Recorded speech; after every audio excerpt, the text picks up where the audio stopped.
Good evening, folks. How are you? Hope all of you are doing well. So I figured I'd spend a little bit of time with y'all on here on a Twitter space. First one back from Passover break, which I needed that rest. So the title of this one is Beauty for Ashes. Now I could obviously go on a rabbit trail, scripturally speaking, but we're not going to do that tonight. The idea came to me when I was thinking about how my children, typical children, they don't like to listen, just like you didn't like to listen. And most children, enough leeway, they do whatever they want to do and discover the painful consequences by not listening to good advice. Now, as a father, I've always imagined when my children grew up that they would listen to the things that I endured painfully and choose not to do those things. That way, they wouldn't have to feel the same types of regret and, well, misery sometimes. And you think as a parent, and I promise we'll talk about the markets. This is all about the markets, but I'm kind of preface it by saying there's a little bit of a monologue. I wanted to be a father that would have the ability to be able to say, "This is what you do not do. Here's what it did to me. So therefore, do what it did to me." Wasted time, led to doubt, made me chase things that were unfruitful, but I had to see for myself. Doing many things, pursuing different things, trying to get a result that was just outside my reach or impossible. And maybe sometimes in your development, while learning how to read the market price and how to find your own style and approach, sometimes it feels like you just can't get it. Once in a while, you'll have this flash of understanding, but it's too short lived. Doesn't stay around long enough, doesn't linger enough for you to feel confident in yourself. Sometimes you have this amazing ability to see precise entry points, precise draws on liquidity. You can see where the bias is, what it's going to do, how it's going to behave, but it's not happening enough for you.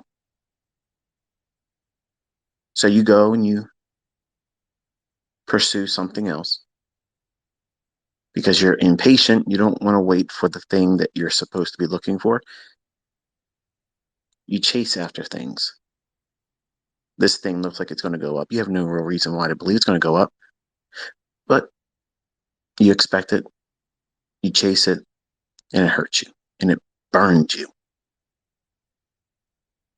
Now, instead of taking that lesson and taking it as a deterrent from doing that again, some of you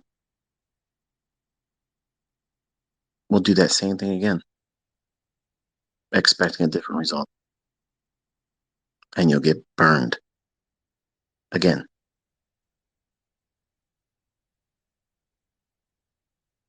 While doing these things,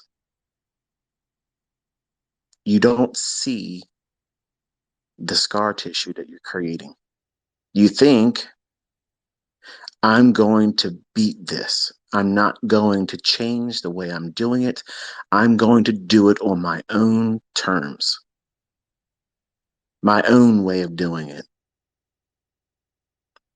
And while there may be something that's been explained to me in a rule-based idea that I have to follow by someone else's instructions, I just want to be a kid. It's like Toys R Us slogan. The markets are not a toy store, and it's not a place where you can be a kid. It's not a video game. It's not a game at all. It's war. And when you set out in an endeavor to do something in these markets using limp noodle logic and infancy, infancy in your understanding, infancy in your aptitude, and no model at all, no patience, no specific rule-based idea to follow. You just forge ahead and try to find yourself in the chaos. And in the process, you burn your account, you burn your hope. Over time, it burns your desire to want to do this. And it sears in your mind that this is probably impossible for you. And you're slowly pushing yourself away from it. But you have friends online that you made acquaintance with. You're part of groups. You're part of mine. You're in this community. And you tell yourself, I just can't let go of it. I can't do it, but I can't stop. But you're not doing what you're supposed to do. You're not following the rules. You're not following the instructions. You're doing everything but the very thing that you're told to do. And you are burning your house, your dreams, your confidence, the passion that led you to want to do this at all. And you're lying to yourself because you're telling yourself that it's impossible for you to do this. And I agree. It's impossible for you to do what you're doing outside of the instructions that was given to you. Specific instructions. And when you look at your ashes, which you've burnt up, pursuing something that had no logic for it potentially panning out profitably,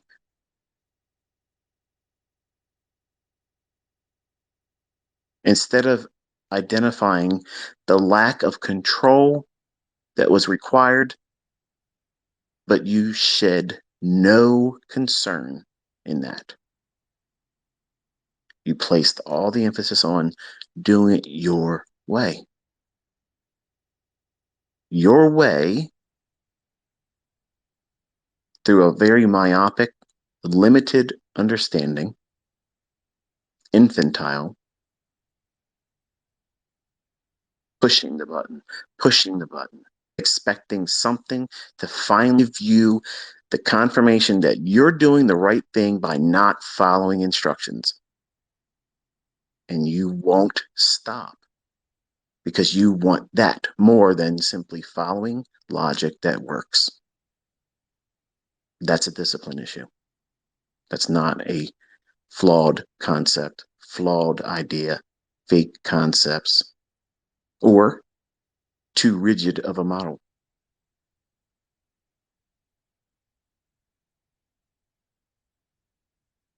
So you'll end up in this situation if you place yourself there, feeling as if you're never going to be able to do this. You're never going to be able to find your way into consistency. The market's going to continuously beat you down. So why keep trying? Why bother? What's the point? Every time you try to do it, it fails. But see, what you're trying to do is outside of what you were instructed to do. What was the model? Were you employing the model? Or were you doing everything outside of it because you were impatient and you weren't willing to wait for that model to form in the marketplace? I can tell you, as a younger man, I had that impulsiveness. I was reckless. I did everything outside of the rules. I would sit down over the weekend. I'd write this plan out. I'm going to do this. I'm going to do that. I'm going to do this. I'm going to do that. And with the cares of the world, my job, everything that was going on around me, I don't have time to wait for that thing to form. I think this next bar, because I didn't use candlesticks back then, I think it's going to go up. I think it's going to go down. I was foolish 5 minutes ago, but now I think it's going to go down. That's not following a model. That's being impulsive. That's trading from your gut, that hunch, that inclination that you think you see something that you really never seen before, but you'll lie to yourself and say, yeah, this looks like something I've seen before. And what you're showing is you have no patience to wait for the model. And to dull that ache, that pain of not being willing to sit and wait for the setup to form, for the time of the day for that setup to form, you'll push the button in times of the day when there isn't any expectation for the market to be delivering any measure of precision, demanding that it does tricks for you and pays you for your consideration of it, like it owes you something. You identified it, you've given recognition to the market, those candlesticks. You've given some of your time. You've placed everybody else and everything to the sidelines, and you've now given all of your attention to that candlestick chart. So now it owes you something. That's a lie, but you believe it wholeheartedly. And you think every time pushing the button outside of the parameters, outside of the time that these setups should form,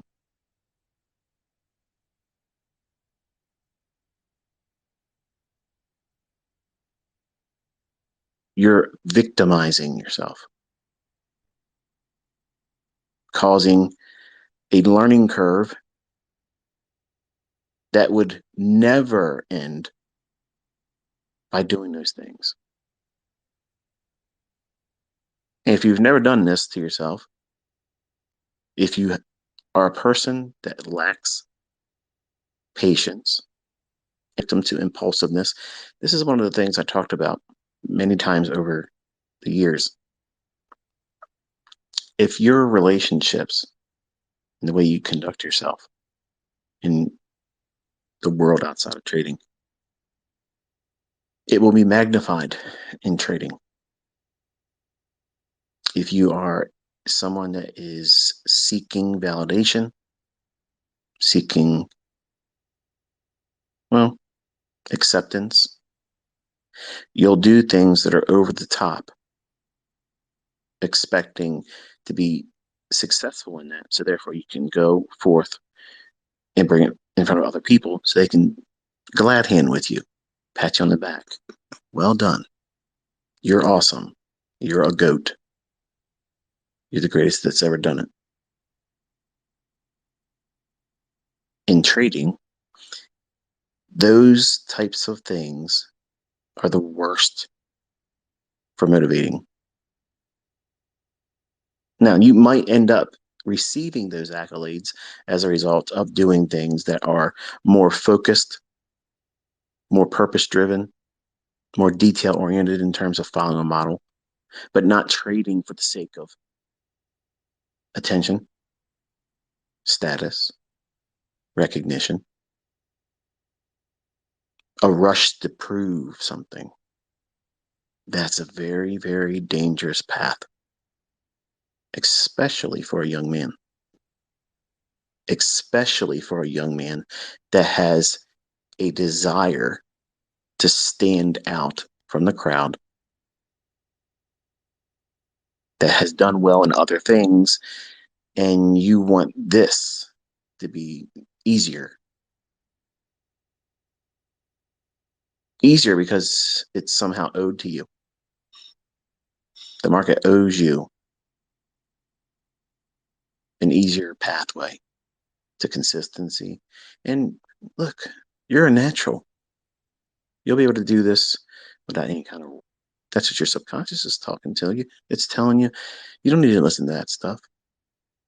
And that's exactly what it was telling me as a 20-year-old too.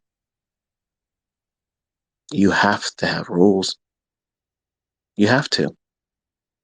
And if you do not recognize that and you think that you can just impulsively just press buttons, trade on your impulsiveness and your gut feeling about where price is going to go, no probabilities behind what it is that you're doing, and then ignoring that that is not working, it will put you into a gambler cycle. You keep doing the same thing over and over and over again. It's not giving you the results, but you're not letting go of it. You're going to keep doing it because you accept the fact that you did that wrong then, but you want to sweep it under the rug and go right back in and say, yes, it didn't work that time, but I know it'll work the next time. Just simply recalibrated all of that energy, all of that focus on the right things. Everyone that blows their account fails at something. It doesn't have to be trading, it can be anything. Everyone that goes outside of the plan, the approach, the playbook, the results are random. You have no baseline to work within. You're building a new one that's outside of the scope of the rules and outlined process that you should be following for whatever endeavor you're doing. But for trading, you have a model, or you should have a model. And you need to follow that. Stick to the rules. Trust that these rules will guide you and remove all of the impulsiveness because the rules say, I do this, I don't do that. I can only trade this pattern and setup in between this time frame, this beginning and ending window. You don't, you trade 15 hours after that and expect the same type of response and price action. You don't do those things.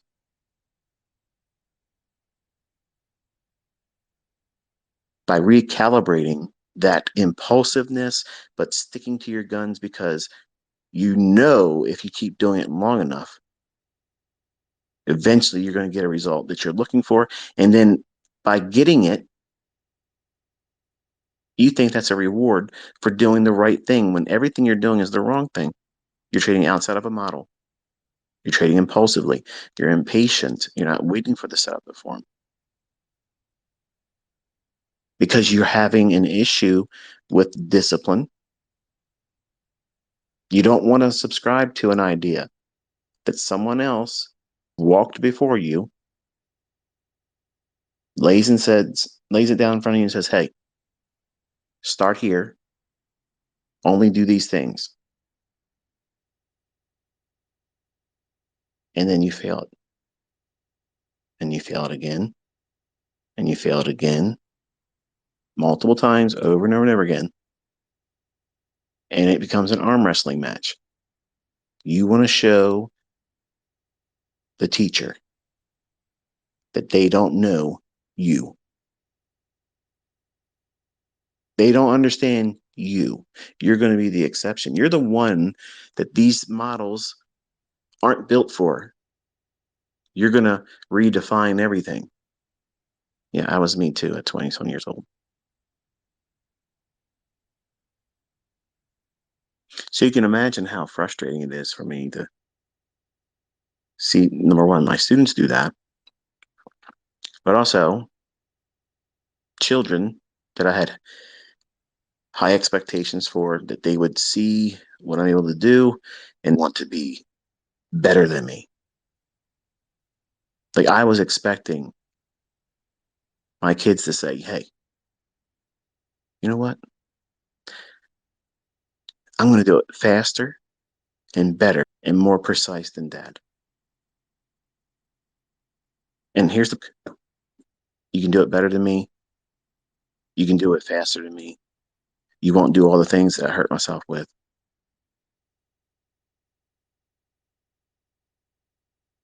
And they aren't driven to do that, which is, I guess it's proving human nature.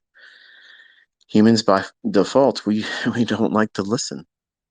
We don't like, well, look at the students in this community. I mean, not everyone likes the long drawn out teachings, get to the point type thing, because the attention span of a gnat is what social media has cultivated.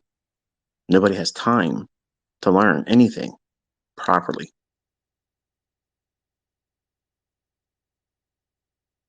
And it's very disheartening to see my willingness to pour myself out even more because it's my own flesh and blood,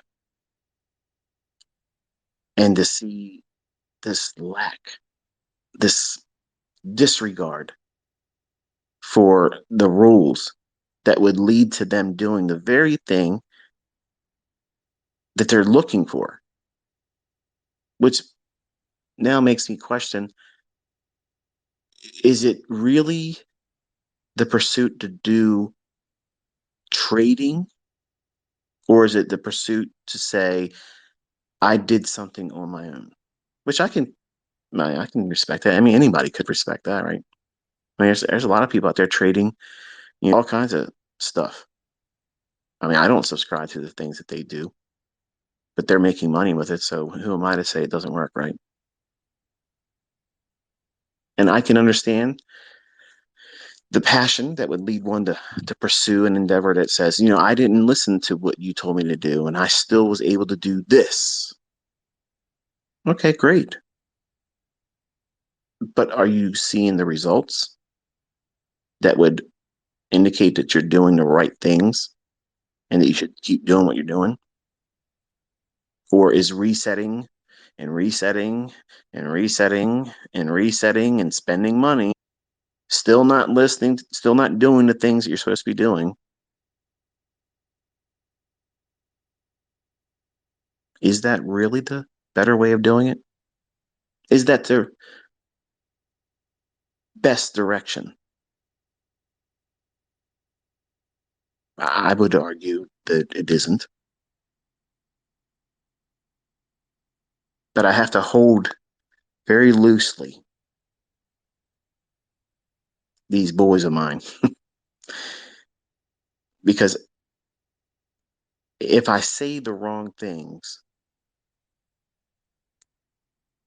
I'll turn their interest completely off. And that's what I'm trying to avoid. I'm trying to keep this little ember burning, and hopefully it'll turn into this wildfire that nobody can put out, and they'll be better than I am.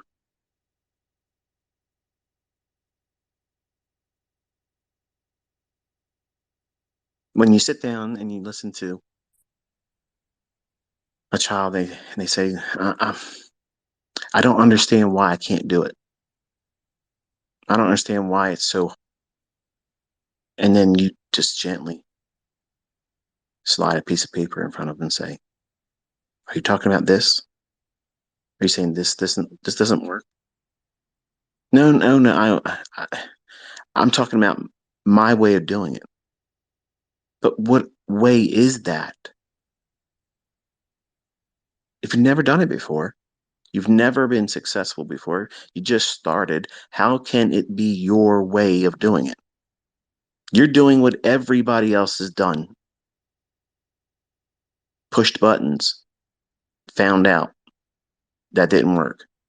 So let's push more buttons and find out that it still doesn't work. And ignore the data that's being presented to you. Ignore the fact that you're not getting the results you're looking for. This is exactly what I talk about in all of my lessons.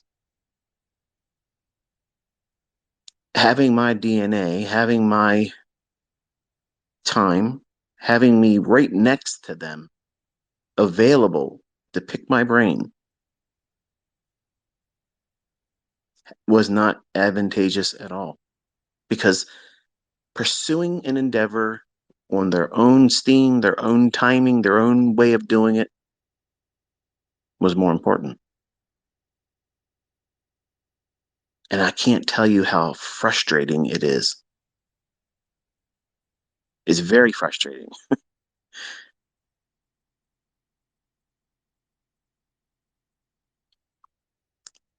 These funded accounts, these companies that do these things, I've never had an interest in them, and I generally don't have an interest in them. But I've seen my son work with this, and I'm not going to say anything about the company because, like I said, it's too soon to say really anything. But I've watched my son's account run into certain rules that they have. And when that account would make money, not really make money because I guess it's like a demo. I guess that's what they make you do, a demo or the equivalent thereof, where you're trying to pass the combine or whatever. And then you get funded, quote unquote funded. Well, they have these rules, and he got stopped out of his trading when he thought he had a cushion. So my understanding, I may not have this entirely correct, so just bear with me here. What I gathered, as you make money in the combine account, or when you increase the balance, let's put it that way, because there isn't any money in that. When you increase the value of the balance of that account, these companies, they roll your maximum loss right back up underneath, whatever that fixed percentage or amount is. And he felt that he had cushion. So, okay, well, if you start with 150,000 hypothetically, and you make 2,000, make 3,000, make whatever it is, then you should have whatever that initial cushion was, plus whatever you now put in the account. And apparently, and I might be incorrect by saying this, but from what I gathered from him, it's not like that. So what he thought was a cushion wasn't there. So they said you broke a rule. Okay. So anger kicks in. He's going to go and do it harder and faster now, more contracts because he has time lost. He wants to make it up. So he's impulsively pushing the button, no model, not listening. And now he's doing it with more contracts. So I haven't sat down with this. This is one of the things I was going to do tomorrow morning. I wanted to sit down and see how they put this maximum stop loss in. And when you make money, it goes up. It sounds to me, I want to say what I want to say, but it may not be fair. So just bear with me. Okay. This is what I'm suspecting right now, but I don't know in full detail. Okay. Because I only see screenshots. Okay, I only see, you know, show me what you have right now. And then there's a login. He does the login. You can see what he's doing and what he's done right and what he's done wrong. He wants to show what he did right, but he doesn't want to talk about what he did wrong. So I had to be very careful because I know how this is going to go. He's going to hit a brick wall and it's going to be, all right, I tried it my way. Show me what I'm supposed to. And I had a little small window of opportunity to do that today. So I spent my time with him. I was all over the charts today, but I had to spend time with him. So, because of my frustration as a dad, trying to get him to listen and my other boys to listen when it comes to this stuff, it's amazing. They'll listen to every dad said to this. This is what we're supposed to do. We're not allowed to do this. Don't talk out of character. Be respectful. The whole business, manners, the whole show. So I guess this is their one area they can say, look, we don't have to do this your way. When this is the very thing that you should be doing my way, right? But that's not what I'm seeing here. And it's very frustrating for me. And my obsessive compulsive disorder is really having a hard time managing all of it. I want them, if I could ever be ogre, overlording over them, saying, you're going to do this and you have no other way. I want my inside of me, I want to be that way towards them. Like I want to exert my dominance as their father in this area. But I know that won't work.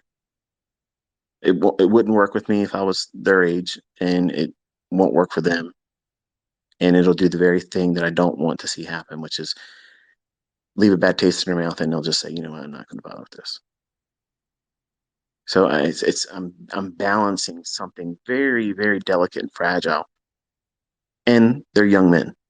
And young men, you know what it's like. You've been there before probably, and you're probably feeling it right now. You want things to be easy for you. There's nothing wrong with that. There's nothing wrong with wanting things to be easier, but you have to identify doing the things wrong repeatedly against the good, sound logic of something that has worked in the past. Don't risk too much. Don't trade more than one contract because these funded accounts, I'm going to say this, and I don't need to have any more details to know this is what this is. They exist to fleece you. They already know the statistical probabilities are you're going to fail. You're going to fail because you're going to be impulsive.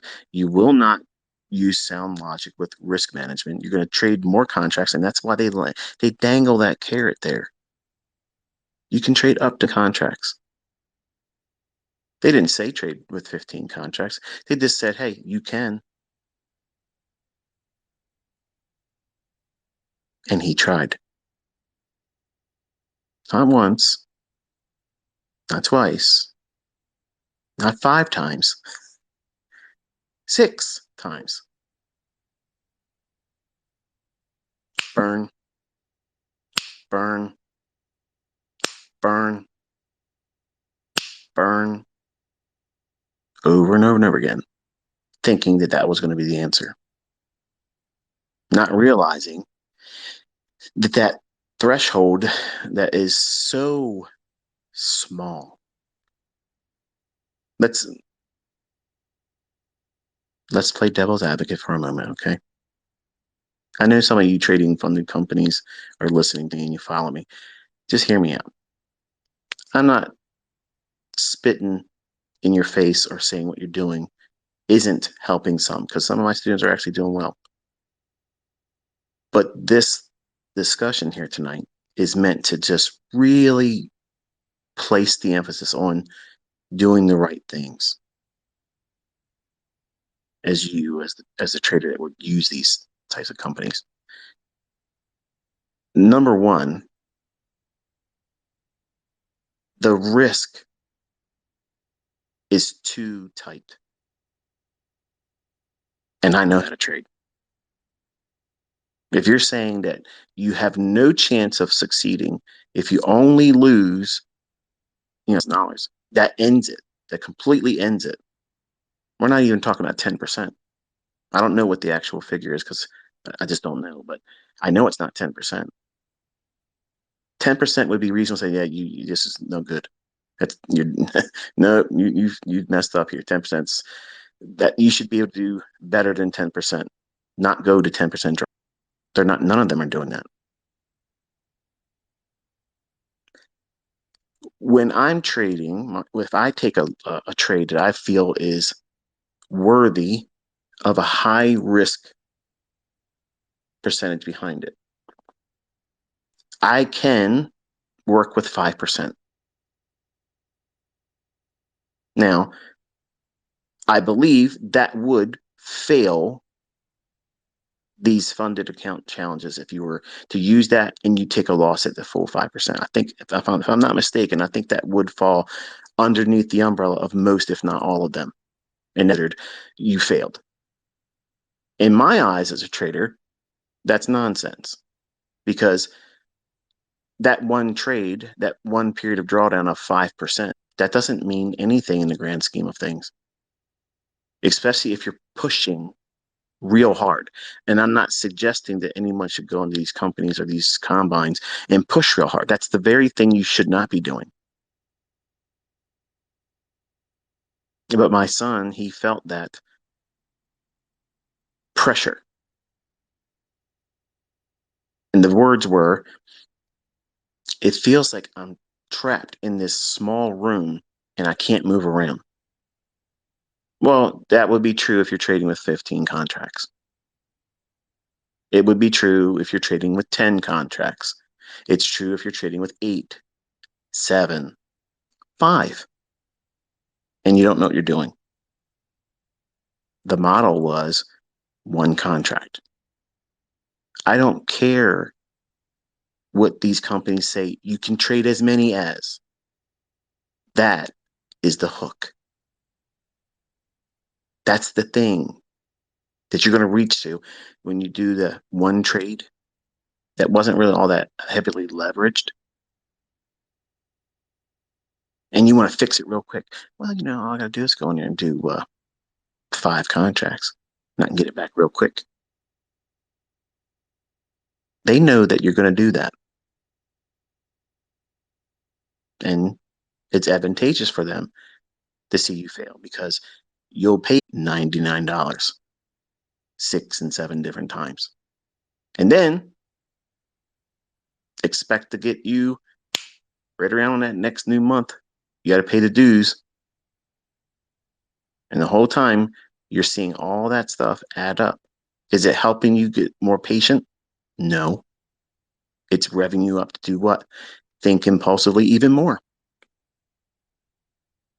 The words were, I got to get this before they ask for more money.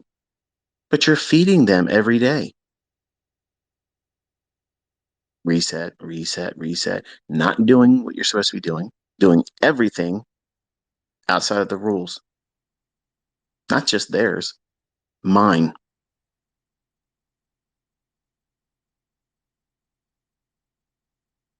This might sound like something that you've put yourself through.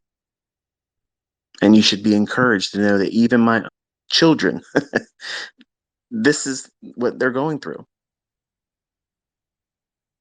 It's a character flaw. It's something inside of you. And these funders, you can't trade with a lot of contracts if you don't know what you're doing and expect to be successful. And I'm just going to put it out there and just say it just like that. So there's no real advantage. There's no real advantage to do a $150,000 account when you can do profitable trading with the 50. He doesn't like the idea of doing that. No, no, no. I'm going to do it this way. All right, whatever. Show me. I already know how this is going to end, but show me daily. He builds the house. He's the builder. He's the architect. He's doing what he wants to do, and boom, burns it down. And because it's so cheap, $99. All you gotta do, $99, and it's all gone. You get beauty for your ashes. It doesn't hurt anymore. Everything I did wrong doesn't exist anymore. It's swept under the rug. It only cost me less than $100.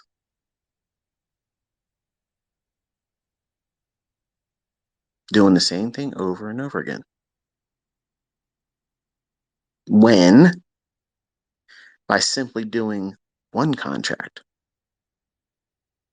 following the model, taking that piece of flesh from the market movement and stopping. You can't break any rules. He did what's today? Friday? Thursday. Thursday he had a trade on after 4 o'clock.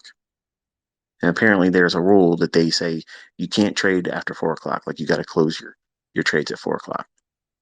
And he did well.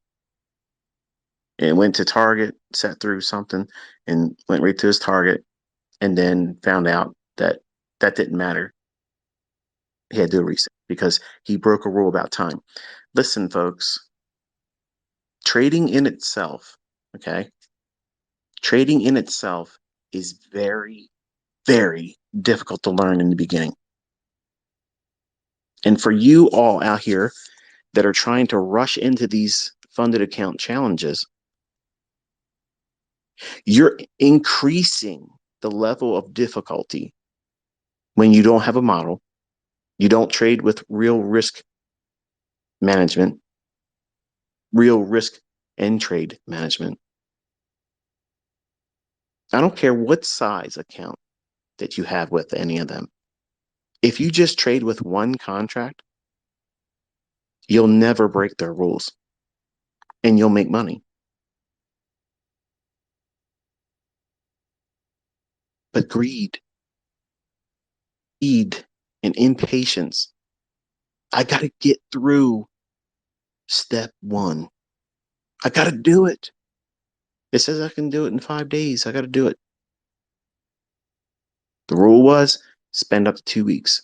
Don't listen to that. It says you can trade 15 contracts. Don't listen to that.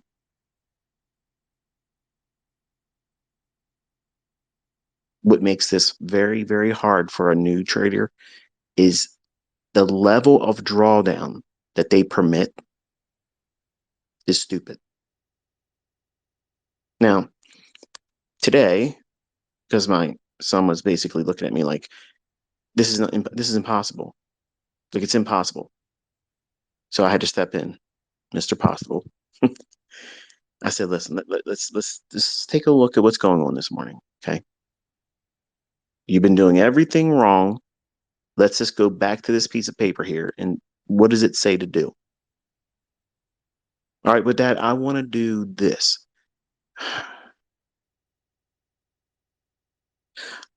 All right. We'll do what you want to do as long as it agrees with what's on this paper. Do you agree? Okay. So I guided. I said, now look at this right here. Do you see the chart showing you this? Do you see that news at 8:30 caused this movement, and at 10 o'clock, we're expecting it to run again? It's going to do what? Well, you as my students know that I was looking for 4180 in ES. I wanted to see it how it traded there would tell me how we close the week. So we sat there, we watched it spike up, watched it work through 4177, NASDAQ plummeting, dollar raging higher. I said, now you have a setup.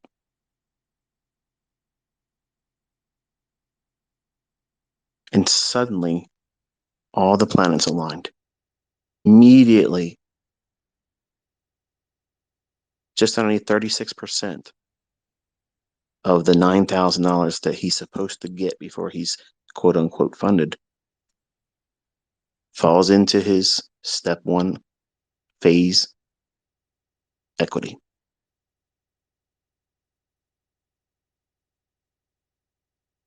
Now, I don't know how this works because, like I said, I've never had a real interest in it. But apparently, they have a rule, or this particular company has a rule, where you can't have more than 40% of the 9,000 made in one day. So I'm assuming if you were to make more money, and I'm saying this facetious because I don't know, but if that's true, like if you make more than 40% of the 9,000 in one day, does that fail you? Does that like cause you to break a rule, or they just don't count that and you just gotta keep moving? I don't know, but I plan on reading through all the stuff so that way I can sit down with him and hopefully next week he'll do what he's been doing. But today I told him this is what you're looking for, and when you see it, push the button. I'd like to say that that was enough to satisfy him, but no, no. In some ways, it felt like that bolstered the willingness to want to do his own way. Like he somehow saw something new. He learned something new from that. And therefore, that piece of paper that has a simple set of rules that he has to follow need not be concerned with. So, what is he exhibiting? A character flaw.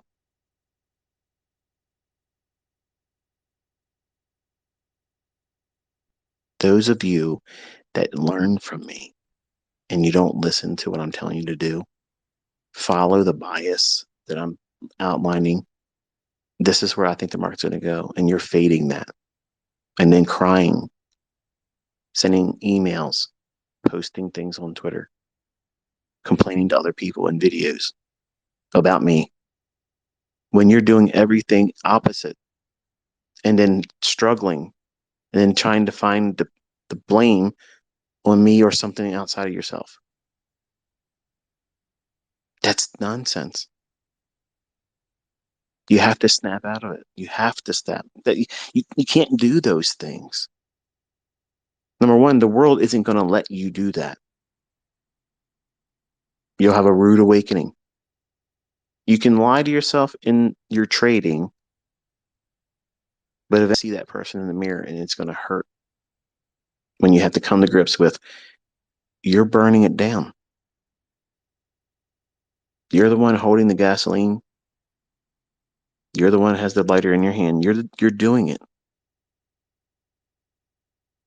Each time you're doing that, you're causing that fire that causes more damage and everything has to be rebuilt all over again from scratch.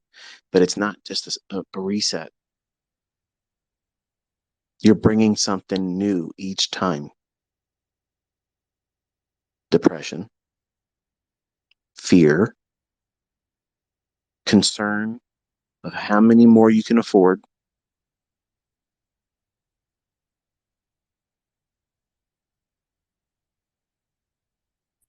All those things you're bringing into that new reset.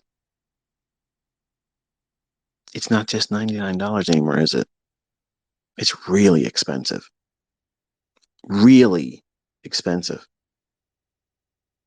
And each time it's going to get harder and harder. Because at some point, you're going to start doing the math on how much money you've thrown into resets and how far you're behind. See, when you first start, if you're new, you've never really put any money in the marketplace, the idea seems novel. It's wonderful. Like, hey, wow, this is It's an opportunity for me to go in here and not really use any of my money. And then suddenly you discover you put a whole lot of your money into it, one reset at a time. Every new monthly due payment, and you want the maximum. So you want to give them $400 a month while doing nothing right. And you build up a list of resets, each one costing about $100, and not making anything, not even getting to what is it, step two, where you're considered funded. All that money being wasted, all that time being wasted, and all of that scar tissue being created in your subconscious about what it is that you, a trader. And it's interesting. It's almost impossible for you to recognize that what you're doing is wrong. You're telling yourself what you're doing is right. It just has to be done longer and it'll start working. If you just recalibrated that tenacity, that hoopfa, that moxie, that thing that just says, I don't care. I'm doing this. If you applied that to a model that works with sound logic, you're invincible. You're invincible. Doesn't mean you won't have losing trades. It means even with losing trades, you're not going to deviate. You're going to stick to what works. It's proved to you. The back testing has proven it. I have proven it. I've shown live, this is what it's going to do, and it doesn't. This is what time it's going to form, and it does. But if you're not going to reach for that logic, and what you're doing is costing you money and resetting and frustration and becoming more and more agitated by not following the rules. Imagine what would happen if you started following the rules. If you just simply did what you were told to do, how much easier would it become?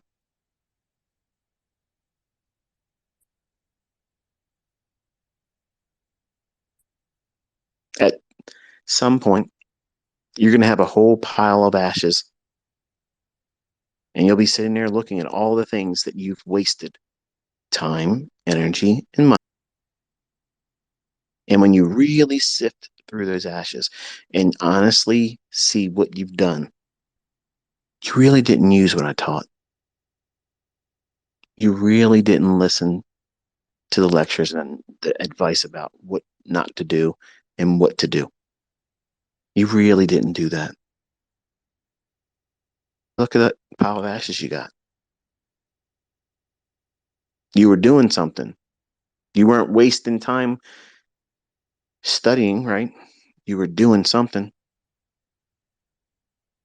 And the something you were doing wasn't profitable.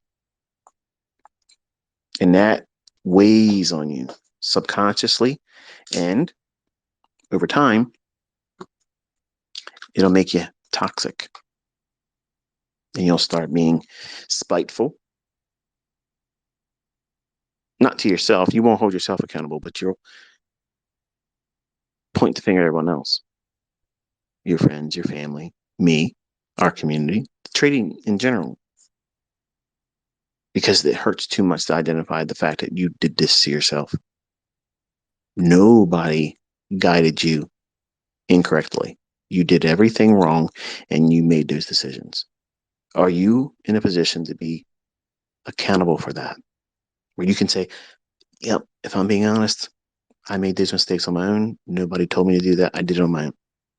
Because that's what a trader is. It's a person that says, I own my results, good or bad. I can live with myself because I'm following a model. I have a rule based idea that I'm going to stick to that allows me to be objective. I'm not going to be swayed by my notions. I'm not going to be swayed by the psychological impact of what other people think I should do and how I should trade.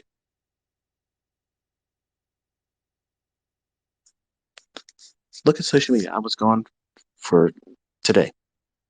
And I'm seeing people argue about me when I have said nothing. I'm upset with me and I haven't done anything. Now I can cause a bunch of chaos and I don't mind if they're talking about it then. But if I'm not even around, if I'm staying in my own lane, focusing on my family, you know, people, it's not fair. I got to deal with you. I haven't done anything. And if it's not that, it's somebody else out there pretending they created something when they just rebranded something out of my core content. Yeah, that's what the ghost has said.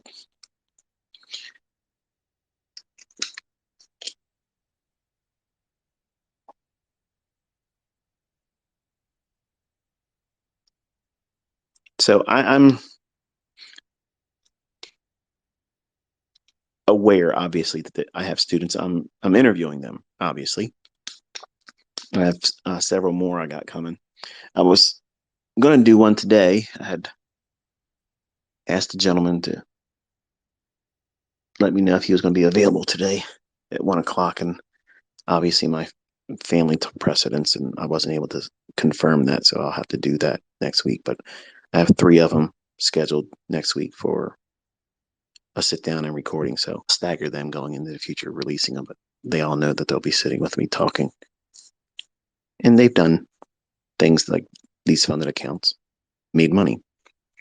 So what I'm saying here tonight, don't let it discourage you if that's what you're doing or plan on doing. But I think that if you are going to go that way, one contract, one contract is all you need to do. If if you can't lose $3,000, that's your max loss. And each point or handle in the ES is $50. If you're trading with more than one contract, you are exponentially increasing the rate of impossibility for you to succeed long term, because you're willing to take on the larger risk because the payouts are better. I can get more money faster. Well, that could happen. That could happen. I'm not saying it can't. But what also could happen is you could be human. You could be a little off on the day, and the market could also behave just a little bit squirrely, do something just a little bit unexpected and color outside the lines that you thought it was going to stay within. And the day that you chose to do 10 contracts stings and takes a little bit of your backside off. And then you got to correct all that. And it now becomes, oh, I'm further away from the finish line. Now I got to fix this. Whereas if you trade one contract, regardless of what size account funding you have, one contract, that's a lot of wiggle room. If you only lose 3,000 and you're trading with one contract, you can be horrible in your precision. As long as you're right on your draw and liquidity and you're trading in the right time of day, you can still eke out profitability. You don't need precision, but you have to have precision. Like my level of precision, if you're trying to trade 8 contracts or more, and you can only lose 3,000, or you burn it. Most of you listening aren't in that skill set, and that's not a knock against you and me saying I'm superior here. I'm saying that the parameters that they're trying to place on yourself, you may not be versed in trading, know yourself well enough,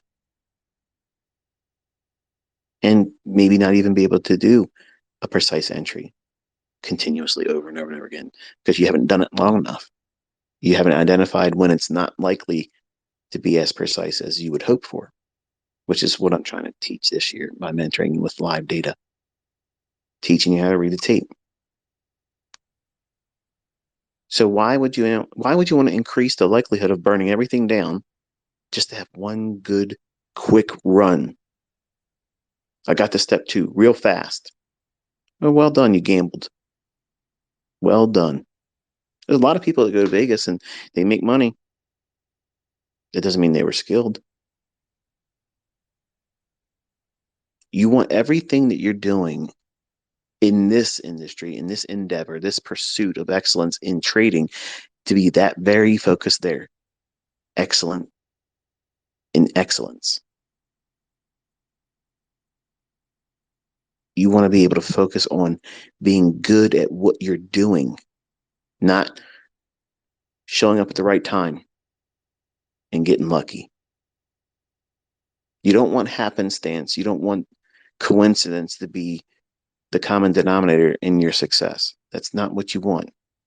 But if you're being honest with yourself, that's what you're asking the universe and fate to come in to your favor when you're over leveraged, just trying to get through to step 1. That's what I've watched him do. I've watched him push and push and push and just try to get through it real fast because it took him longer. He's speeding up more intensity and more fever to do everything backwards still because panic has set in. And I just sat with him and reminded him today that there's no reason to feel that way. Think about it. You're going to pay this monthly due to whatever that company is.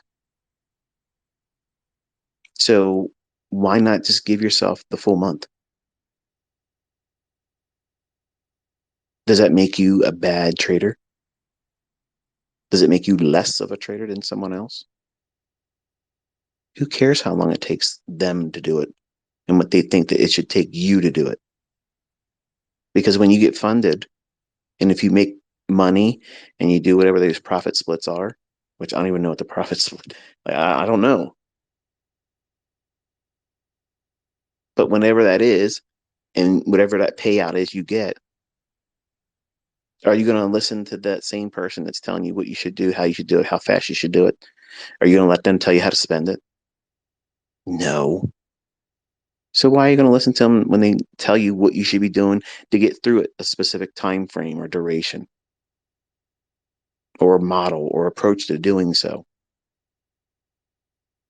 All these things are distractions. They're all ways to keep your eye off of what it is you're trying to do, which is find consistency, stop burning down things,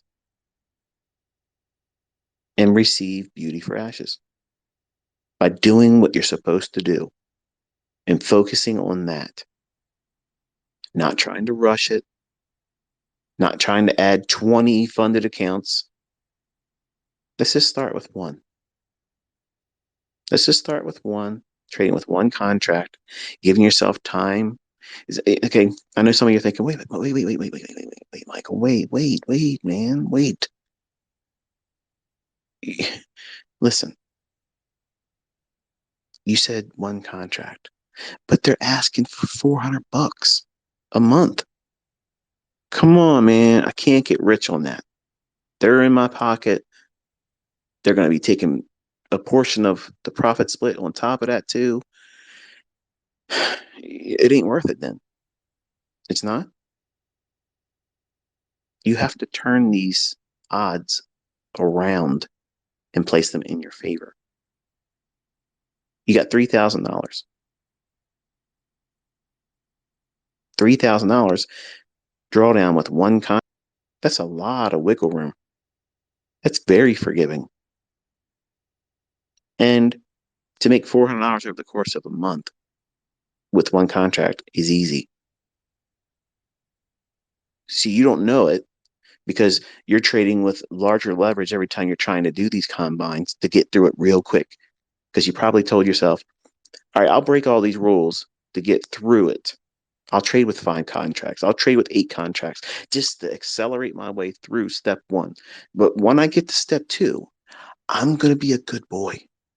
I'm going to trade with no more than 2 contracts because it would be silly for me to lose step 2 funded by over leveraging. But you're not using that same logic going through the first part of it. Silly, isn't it? And this is really no different than what people do with their live accounts. Before they even send the money to the broker, they're like, I'm going to file all the rules. I'm going to do this. I'm going to do that. And as soon as the account's opened up and you had the first losing trade, oh, well, that went out the window. What you say, the casino never closes? Well, that's exactly what I'm here for. Push it. What's the most contracts I can trade? That's what we're doing. All logic goes out the window when you're using real money, which is why I tell you, you have to be bored with the results in demo. 6 months. If you just do it for a month, you're not really desensitized. You're not conditioned. You're not initiated. You just dabbled. That's equivalent to anybody else that starts in Forex or trading and they use a demo account. Oh, wow, I could have made money like that. That sounds like a plan. Well, let's go ahead and just put $5,000, $10,000 into an account. I'm probably going to make money. It doesn't work like that, does it? Suddenly, there's a scorecard and it has a dollar sign right in front of it.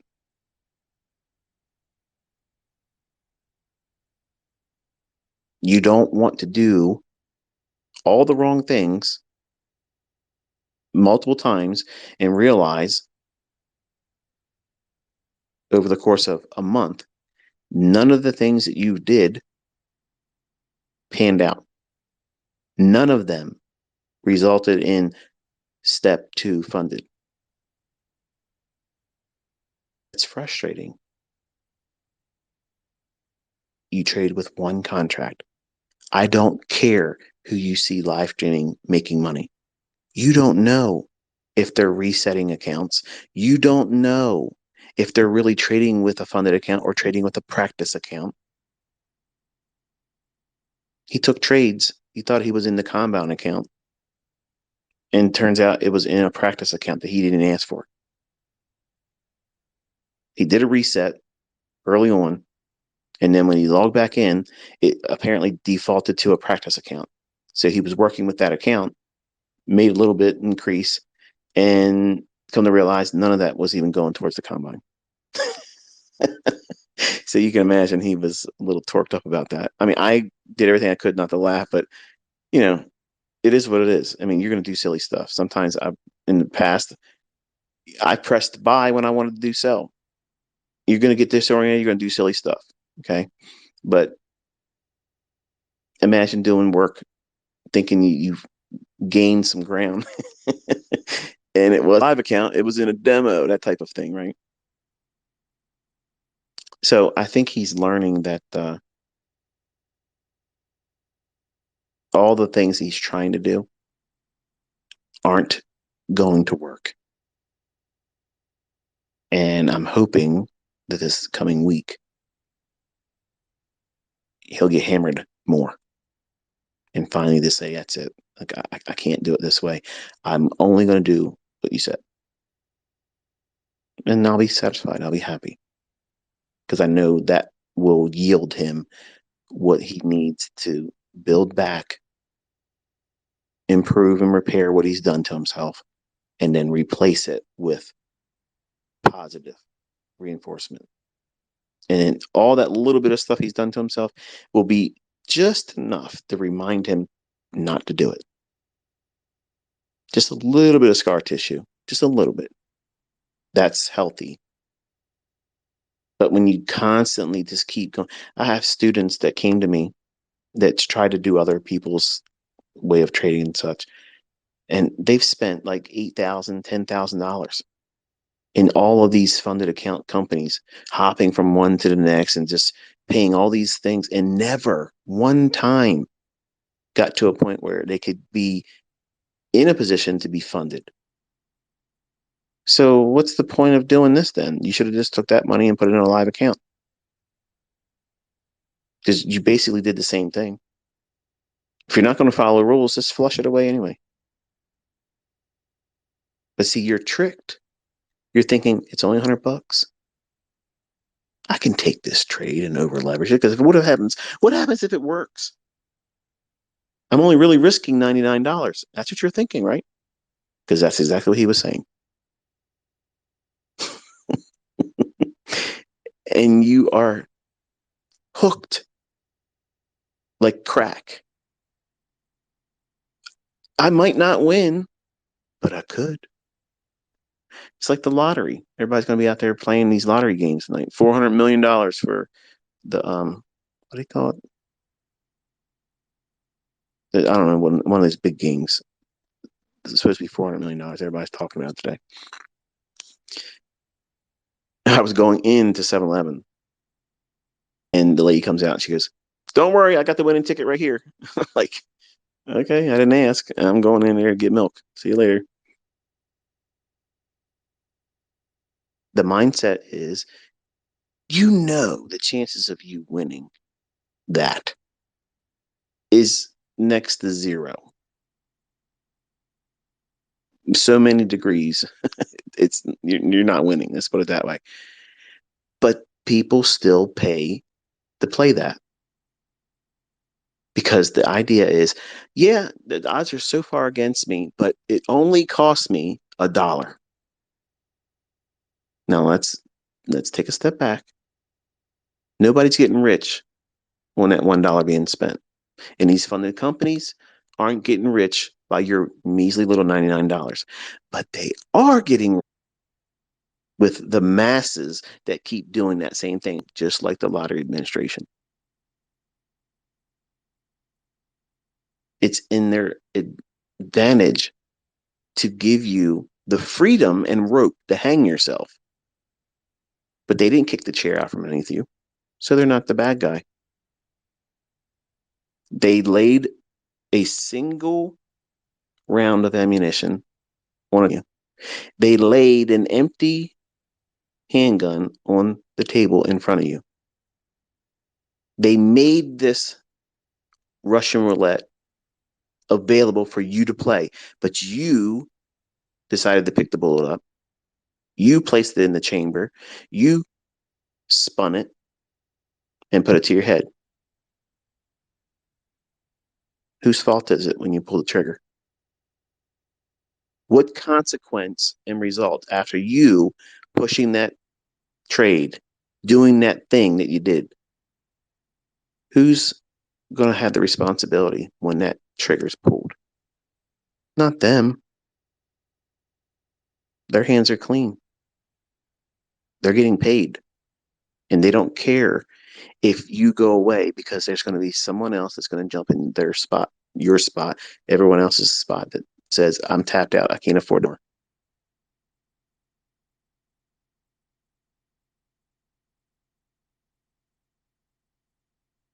That same, I might not win. And there's a lot of things saying I can't likely succeed doing this, but if I win, I can get through the step one faster. Like that's somehow going to change your level of discipline, personal responsibility. And now you're going to suddenly follow the rules. You won't. Because now you're going to say, well, listen, I just took 10 contracts and I made $1,500 on 3 handles. What seemed like seconds. It only took me seconds to do that. Well, let me just go in there with my live each two funded account. And I can just do that every day. That's not the model. That's not the model. You're going to make every excuse to do the wrong things. Like a married man that caught the eye of another woman that he knows he should not talk to. He knows where she's at, and he's making excuses. Honey, we need bread. No, I got bread today. All right, well, I'm going to go get some soda. What do you need soda for? I don't know. I'm thirsty. You're doing anything you can to get out of the house, to go find yourself in the position to be in that step 2 funded position where you can over leverage and play Russian roulette with a hoochie mama.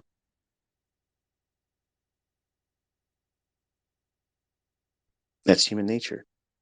That's a character flaw. You're inviting chaos. You're asking for it. In this case, you're buying it. You're paying for it. And while they may make available all these things,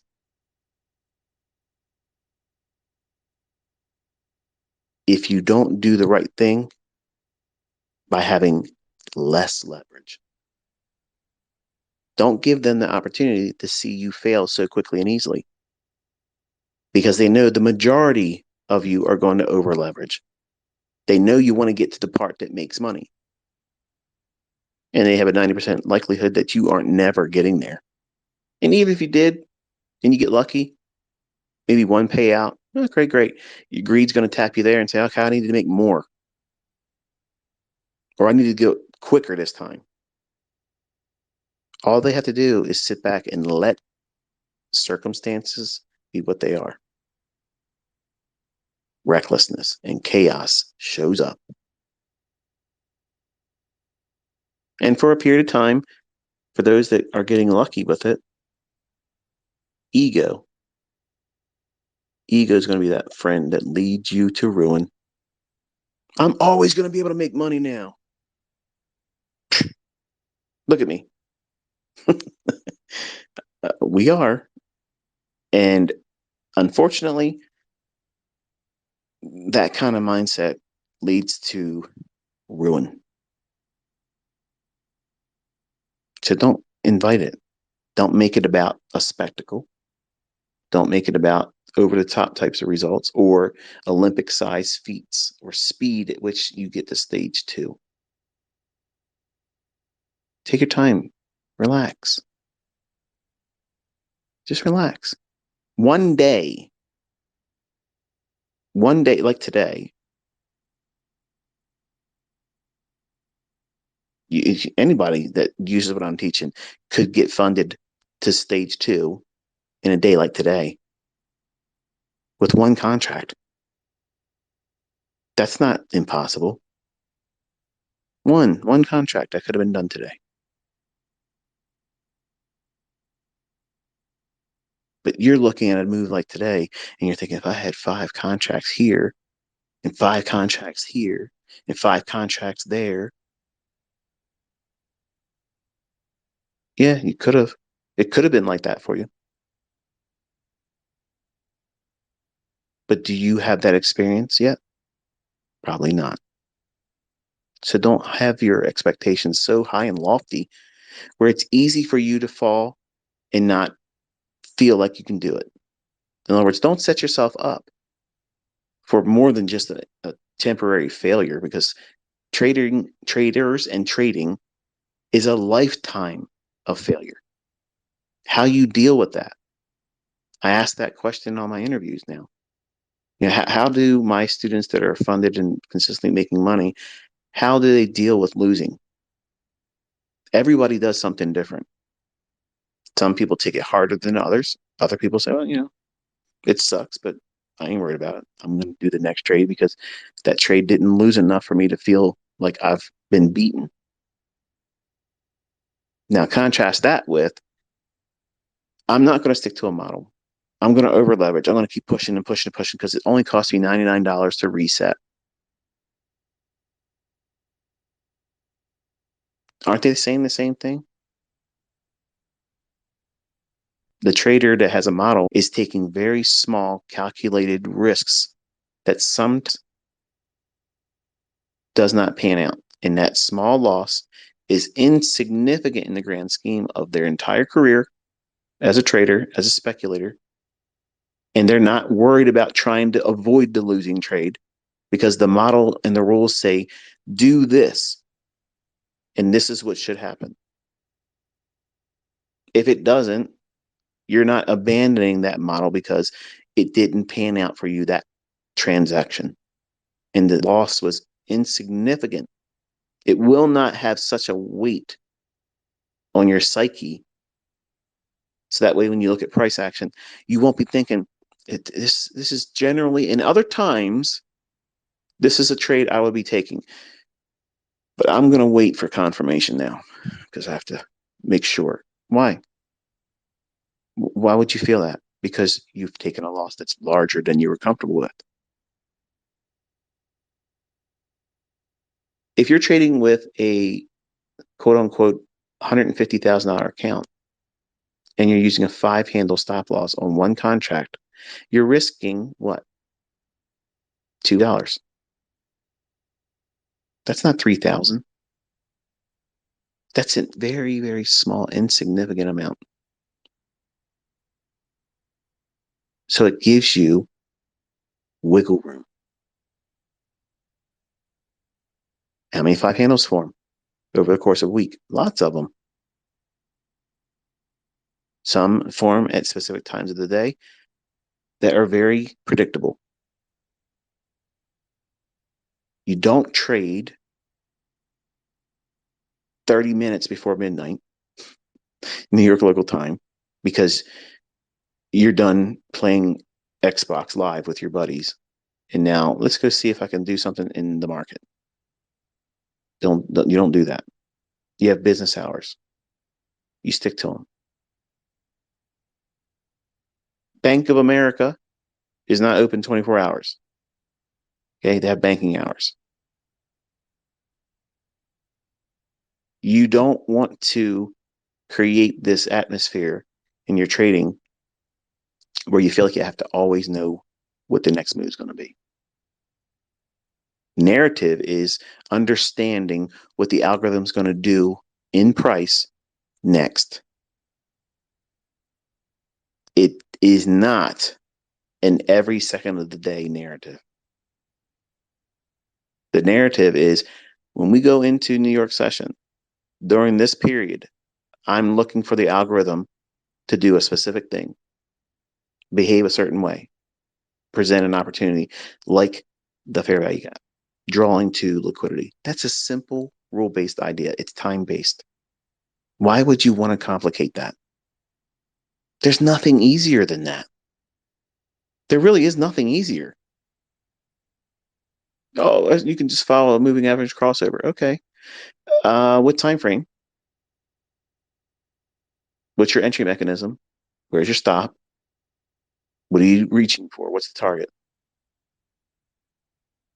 See, yeah, I can play devil's advocate just like anybody else.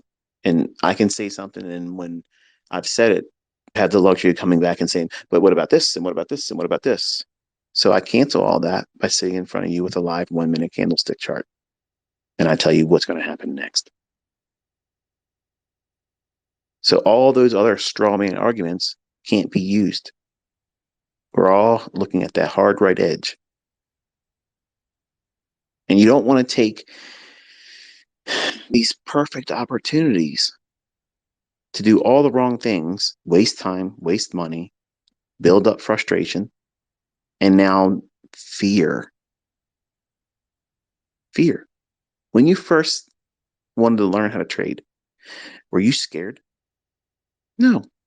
I mean, obviously, you said, well, times you might lose money, but let me look into it further and see what's happening because you're convinced if you look hard enough, you would find a way to never lose money. Let me remind you that doesn't exist. But when you first started and you wanted to get into this industry and find out more about it, you felt like a child on Christmas Eve. Like you couldn't wait to get more involved. And that's what it's like when students come to my YouTube channel.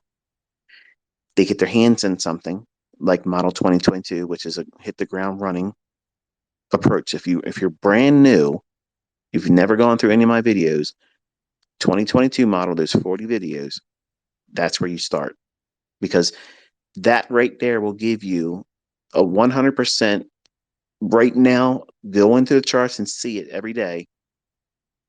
You don't need to know anything about price action. Everything that's discussed in that 40 video series will give you enough to know that if that doesn't convince you that there's worth and value in what I'm teaching, if you don't see it there, don't waste any more time with me. Just move along, find somebody else, and I wish you good luck with it. I promise you, if you don't see the value in those 40 videos that communicates precision, time-based ideas, things that repeat, a logic of knowing where to get in, where's your stop loss, where do you take partials, where's your target, done. That's a complete 100%.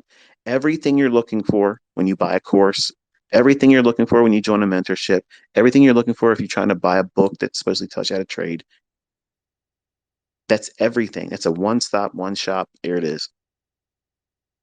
And if you like that and you want to dig deeper, then go into the core content and all the other lessons I have on the YouTube channel at whatever pace and whatever direction you want to go, because you'll have something that you're going into the charts, back testing and looking and studying, whether it be in old moves or real time, because that 2022 model is perfect. It's pure. It's easy. It may not be easy for you when you're brand new because there's a lot of things you have to understand, but spend time with it and you'll see right away that that is the easiest thing there is in trading. And it checks all the boxes that you would want for precision and algorithmic theory. There's nothing to guess about. It's logic. It's not flawed. It's proven. It makes money, and other people are making fortunes with it now. Yeah, I said fortunes. Six figures, in my opinion, that's a small fortune. We're not talking about Mickey Mouse, you know, dollar menu wages. That's a significant amount of money. It's a respectable measure of money. We're not talking about $1,000 and $500 here and there, which is still in some people's eyes valuable. If you made an extra $500 a month and that's all you could do, would you say, I don't want that $500? No, no, you wouldn't.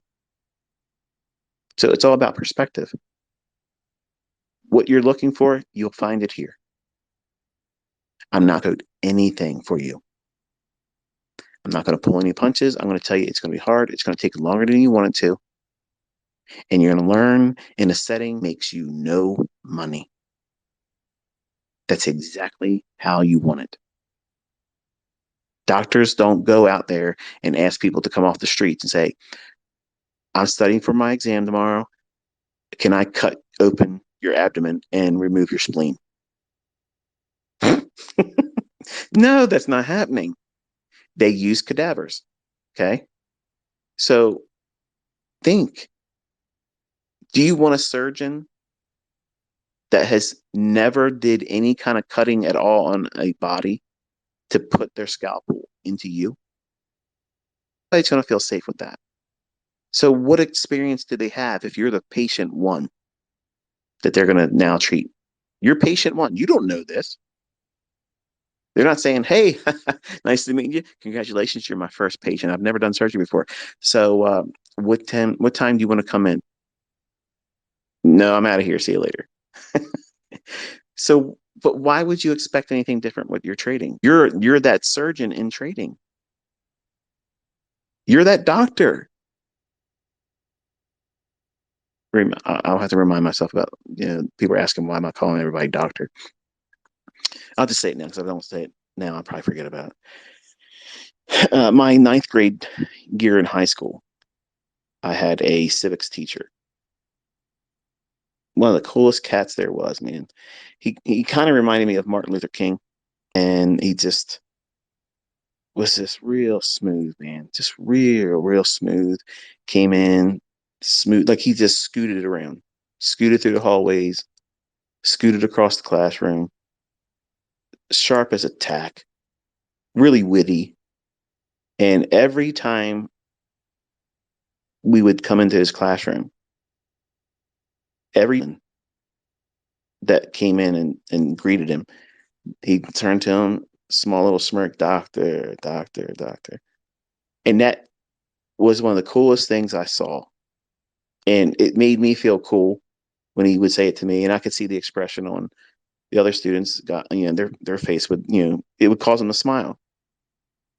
And it resonated with me and it stuck in my ninth grade year. And now when I greet my friends or associates that, that work with me, um, that's where I do it. It to me is one of those cool things that I saw someone that I looked up to, and it just resonated with me. Much like you all try to talk and sound like me because I've made an impression on you. Well, that's where I came from. So when I'm doing my interviews, I'm greeting them.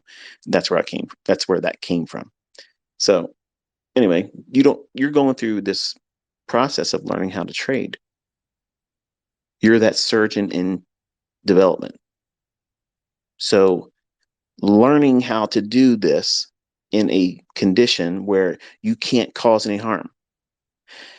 The surgeon that's learning how to do a surgical procedure on a cadaver, are they afraid that they're going to put the cadaver in the ground or kill them?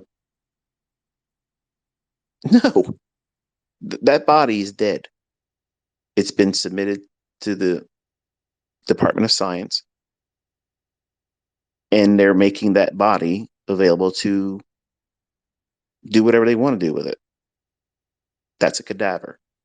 So a surgeon works with a once living person, but no longer is living. It's expired. That body is lifeless. And they get to have all of the advantages of cutting on a real body,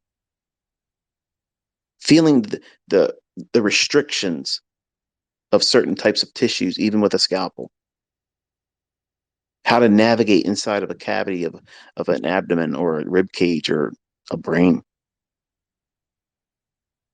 without the risk of loss. In trading, you want to learn how to what? Navigate the marketplace and engage without having loss. Do you think the surgeon's first procedure on a living person, do you think they're cool and collected? No, but they're going to lean on all the experience they gathered with cutting on those cadavers. When they were doing their case studies in the textbooks, writing out their ideas, that's not the same. That's just you writing out your model. But then when you go to that cadaver, which is a demo account or paper trading account, you're doing the theory in a setting that can't hurt you or anyone else. That's proper learning. You're doing it without any concern, psychologically or emotionally, about the outcome. You're focusing on doing what the theory suggests you're supposed to. What's the process? What's the protocol? You're following that. That's your model. Don't let anybody make fun of you and make you feel like, oh, I'm learning how to do this with a demo account. It doesn't matter. Your results are going to be yours. If your results are going to be unbelievably, successful, there's going to be a lot of people that going to say that it ain't real. And are you going to care? You're going to care real money if people don't believe that how you learn was a good or bad way. You don't care. I have more students that aren't on social media because they're off doing their own thing now. Look at the young people that are making themselves available to you in these interviews. They don't have to do those interviews. They're interviewed by these companies. I don't own those companies. We don't have some kind of conspiracy together. I mean, you've heard me talk really in a very low key anti approach to funded accounts. If you heard what I was saying earlier, like I'm not a fan of them, even though I have profitable students that use them. I'm not a fan of them. That's why I will never do business with any of them. I will never have an affiliation with them. I will never say, go and join a funded account and blah, blah, blah. And here's a 20% off type thing. I don't want affiliations. And when I tell you something, it's my honest opinion. No one has influenced me. They're not paying for my opinion. I will never have my opinion paid for. And I never I represent no broker whatsoever. Period. I'm not an introducing broker. Anything I tell you, it's my opinion. And I'm not monetized with that opinion. And that's why, unfortunately, my opinion isn't liked by a lot of other folks because it infringes on the comfort they hold with their affiliations. And I don't have a problem with them having their affiliations. Listen, get your money, man, but don't hold me to that same level of, well, he must be in partnership with somebody else. I'm not.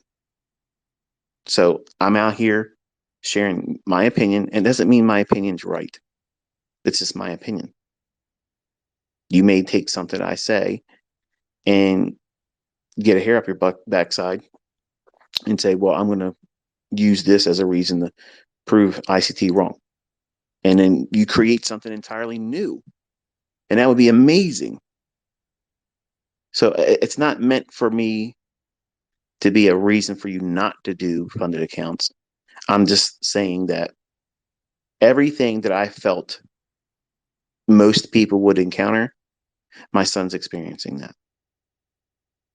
So in many ways, I feel vindicated. And the only way I think he and anyone else will do well doing it is by never really over leveraging, never really doing that.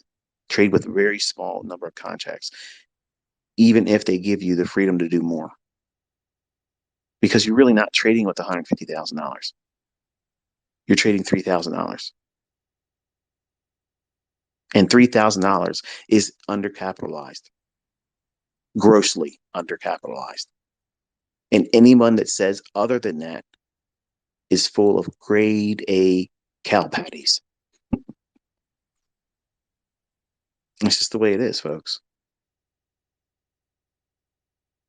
Drawdown is a real part of trading. And when you burn your funded account and you burn your funded accounts, you'll feel like, well, I'm going to go back in and I'm going to be a little bit more selective, but I'm not going to change anything I've done. If over leveraging is part of it, you're going to fail. Just give it enough time, you're going to fail. If you listen to my students and other people that do, they build up these, well, they have like a deck of cards at their disposal, multiple funded accounts, multiple ones, because it allows them to have a card to play when one's roasted. When it's burned, they can't use that one anymore. They have something else they can lean on. How about just have one account? Don't over leverage it. Don't demand more than it's going to pay out. Make enough money to go with a company like AMP, where it offers you real trading, very, very low margins. My son had experience with that company, and hey, it is what it is. No broker's perfect. No broker's going to be perfect. You're going to complain about all of them, but that's the world, man. Like you're not going to have a silver lining that's seen by everyone in an agreement. You're going to have your favorite things about a broker, and you're going to have these pet peeves that you don't like about them. Everybody's going to have that because they're the middleman. But I don't think your best interest is suited for only viewing funded accounts. And I've said, I just don't believe that segment of our industry is going to be allowed to stay around in the capacity that we have it right now. And that's the reason why they're, doing what they can to get what they can from whoever's willing to give it to them. Because the time is probably limited for them to do what they're doing. So if you're going to do that, do it the right way. Don't over leverage it.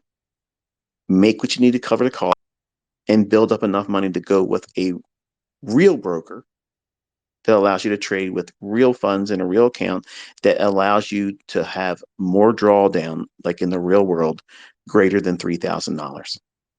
Because $3,000 is nothing, literally nothing. I spent $3,000 this morning just shopping for things that would never really cost that much 5 years ago. But if I want to stock up on stuff, that's what it costs now. But $3,000 in trading, you were really undercapitalized. and you're paying monthly dues to be undercapitalized, and you can't trade past 4 o'clock. When, sometimes earnings season, you'll see moves that are after hours, right? You'll never be able to capture any of that. Now, is that a deciding factor that should keep you from doing funded accounts? Probably not. But it's something that a real brokerage account doesn't place a limit on. So, just food for thought. I could have him in a stage 2 funded account like that. No problem at all. Easy peasy, lemon squeezy. But he's going through something. And I have to let the natural order of things push him to a point where he has to identify what he's doing isn't going to work. And today I proved that what I teach and what I does in fact work. Even in a condition where you think that what you're doing will eventually materialize in the outcome you want, you probably don't have the resources, the patience, or the money to keep resetting until that thing unfolds like you hope it will. I mean, he won't ever run out of money. What he'll run out of is trust in what he's doing is going to lead to the result that he's looking for. And I'm trying to let the natural process that everybody goes through this. Some more than others, some much harder than others.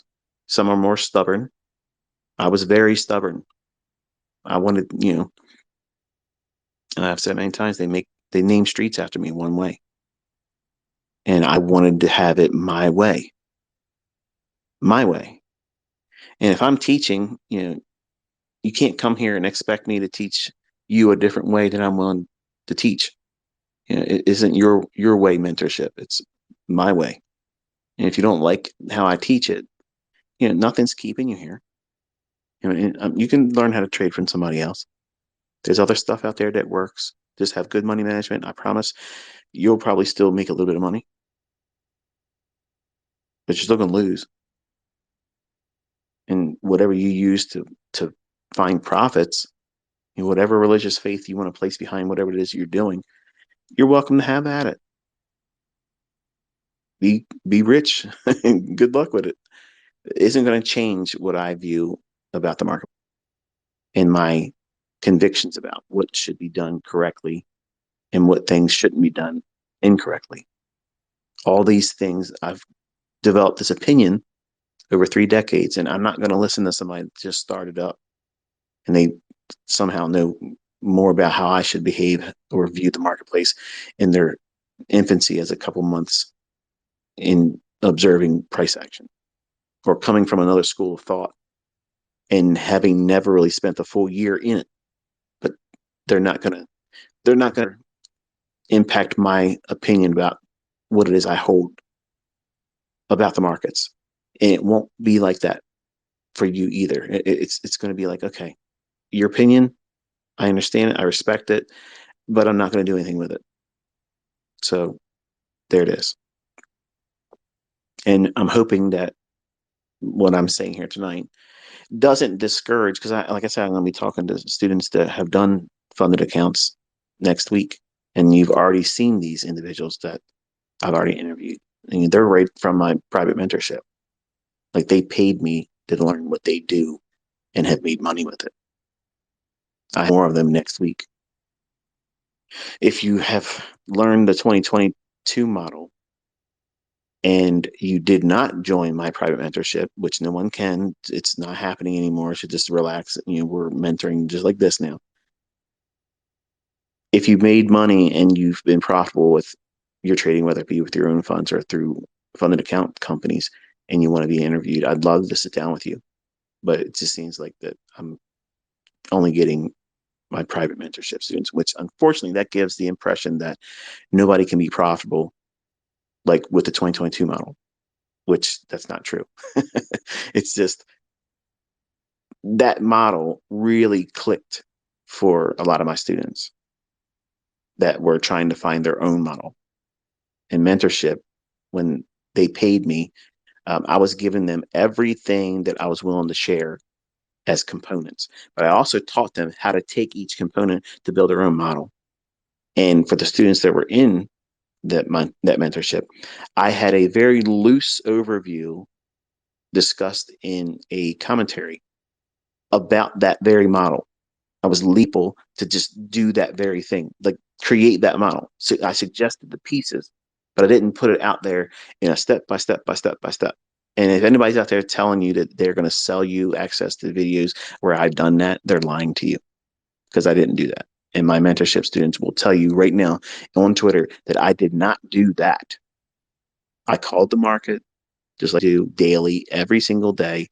I did live streams the first year, doing what you see me doing in these live streams, and the same type of attitude that I got from some students you still see in the community here. You didn't take any trades. You talked for 2 hours. You didn't take any trades. I called all the logic as to why the market should behave a certain way. That's important. You need to have all that. Otherwise, the entries won't make any sense. You won't know what to reach for. You won't know how to find your model. So opinions, they're always going to be held by other people. My opinion of funded accounts and those companies that offer them, I am personally not a fan of them. If my son turns it around and makes money, I'm still not a fan of it. Of the opinion that, yes, most of you that use them probably don't have the go and do that. I understand that. But if you're going to do it the right way so that way you can get something out of it. Build up enough scratch money, whatever, and go with a real brokerage firm. So that way you know it's your money, you have control, you're not limited to some unrealistic small little drawdown. Like it always goes up the same amount, no matter how much you make. It's not increasing. It's always that small little ultra small stop loss. That's how I look at it. I look at that as a very, very, very tight stop loss. And look at how I teach. I don't teach you to do that, do I? I don't teach you to hurry up and ram that stop loss underneath a profitable position, being fearful that it's going to stop you out, because it's probably going to stop you out. And you won't be able to see what? The appreciation and the equity going higher.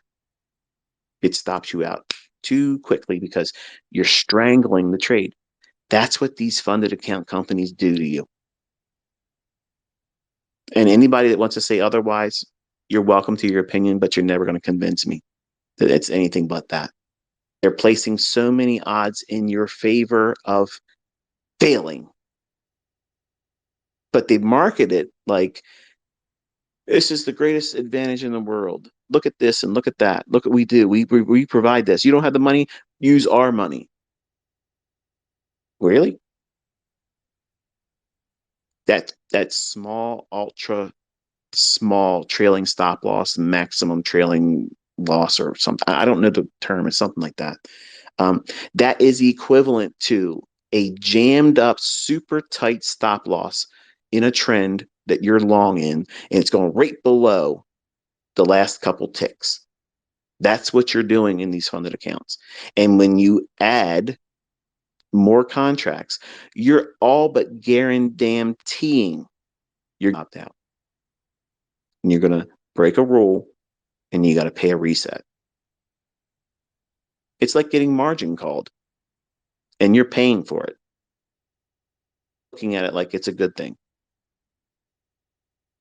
I'm sorry if that ruffles feathers. I'm not trying to do that. And I know some people are probably already preparing some kind of tweet response, this, that, and the other thing. It's my opinion. I've watched what's going on in my son's account. I've seen he's broken every rule. And two of those rules don't make any damn sense to me. You can't trade after 4 o'clock. Dude, what are you talking about? Like if you have a runner and you leave a small portion on and it's an earnings season, sometimes you have these really sudden boom, like they just, it'll happen.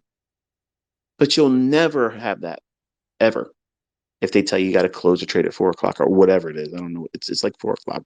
He said he did something past 4 o'clock and it was a rule that they said it was broken.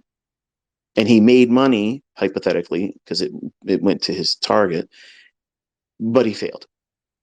Now tell me in the real world how that makes any sense. That's like the same people out there that argue and say partial profits are stupid. Partial profits are 100% profitable. Like it doesn't make any sense. Trading is hard enough already for new traders.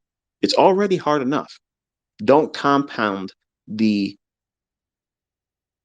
difficulty by forcing your results to perform in a ultra trailed stop loss, which is what these companies are placing you underneath. They're charging you money to trade in such a difficult parameter if you're trying to trade with leverage. The way you beat it is don't use the leverage. That's the only way you're going to beat it. One contract. Two at most, but one contract. Your losses won't be so large that you can't fix them easily, even with one contract. And they can't screw you out of that account that you're working towards getting funded or a funded account.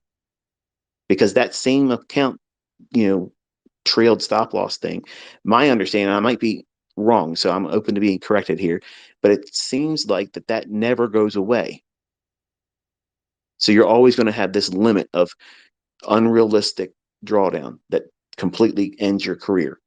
When in a real account with your own money, you're not going to stop because you had a 5% loss.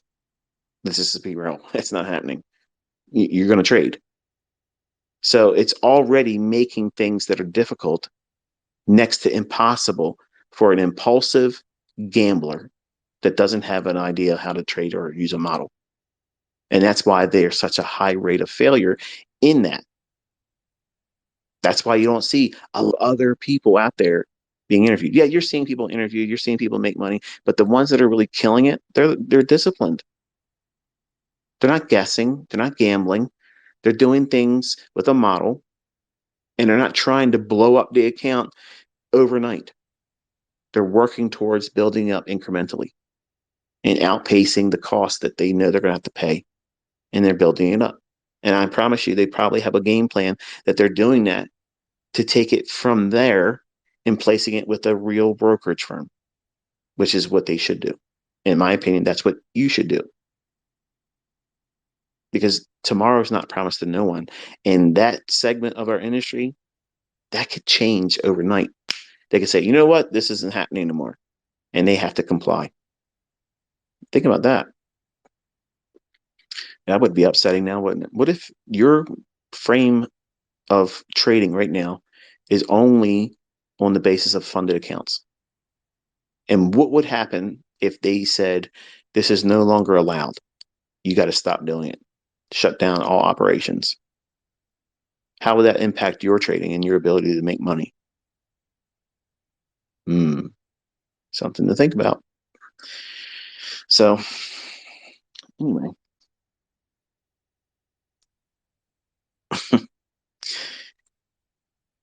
I really wanted to sit down and have like a kumbaya moment, sharing a personal thing that you would never know about. Like I didn't need to tell you about my son. You don't need to know about that. It's none of your damn business. But it's useful as a mentor because I'm showing you that if you do all the wrong things, no matter who you are, what pedigree you come from, you're still not going to see the results you want. And I'm showing you a side of me that, I'll probably regret it months from now because it'll be taken out of context and you'll probably take it out of context tonight or tomorrow. Who cares? But I'm sharing my frustration. Like, I don't know how to fix it.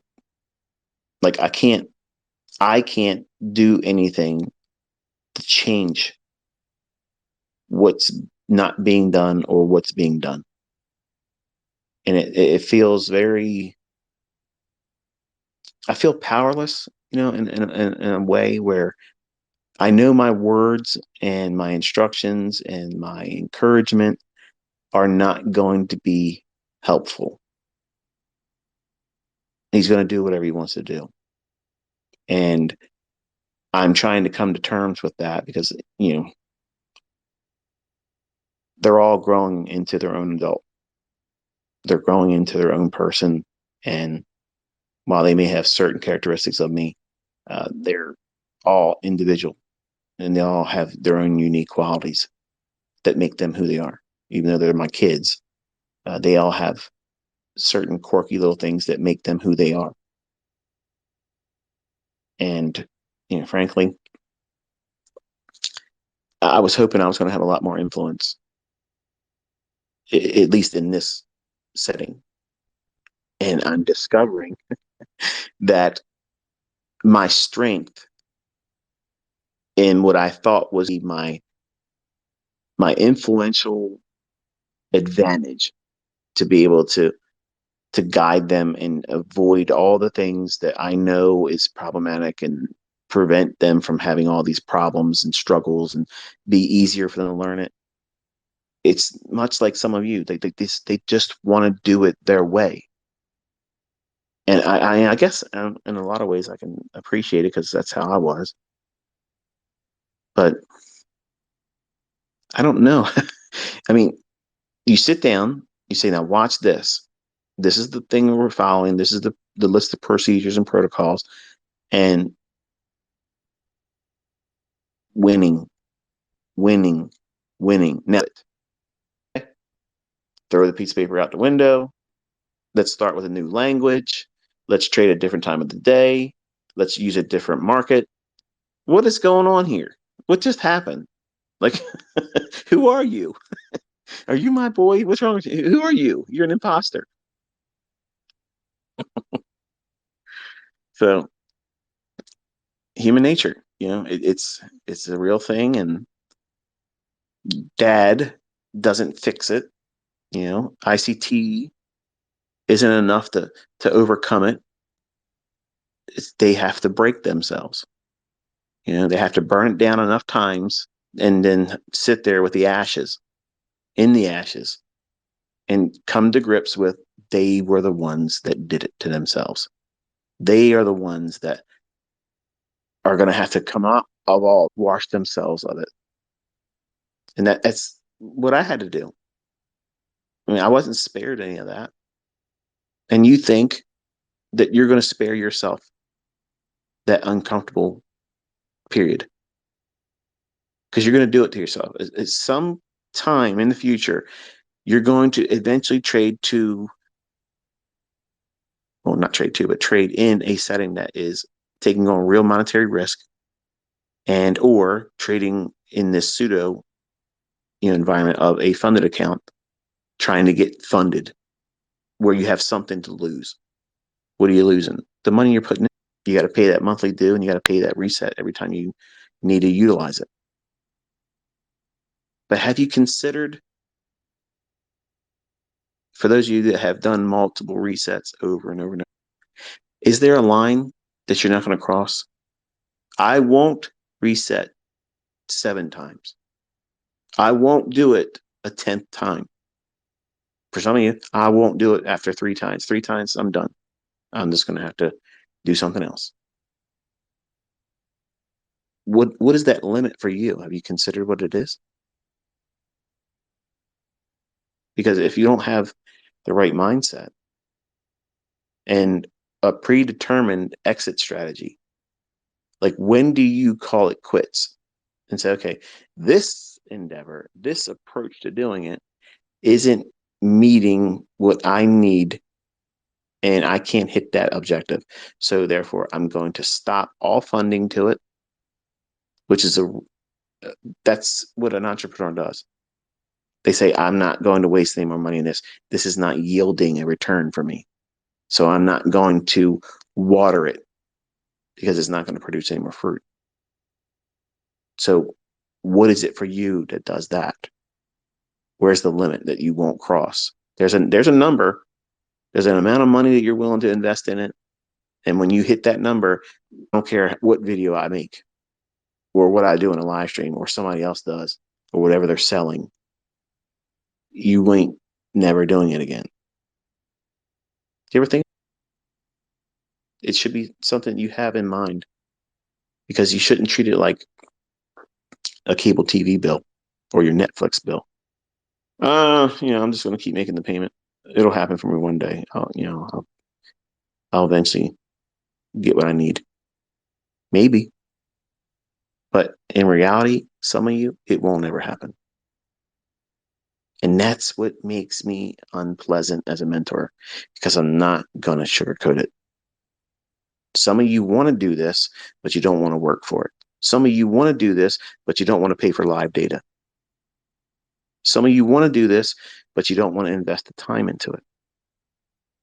Some of you want to make money and replace your job, but you don't want to defer the things that's going to require your time to study. Your girl money on the weekend, that can't happen. All the weekend and over the week, going out to the clubs and hanging out with this one, hanging out with that one, and you're supposed to be studying. Some of you ain't going to work for it. Some of you are going to say you're going to do it. You're going to talk a good game online with me and other people in the community, and you won't do anything with it.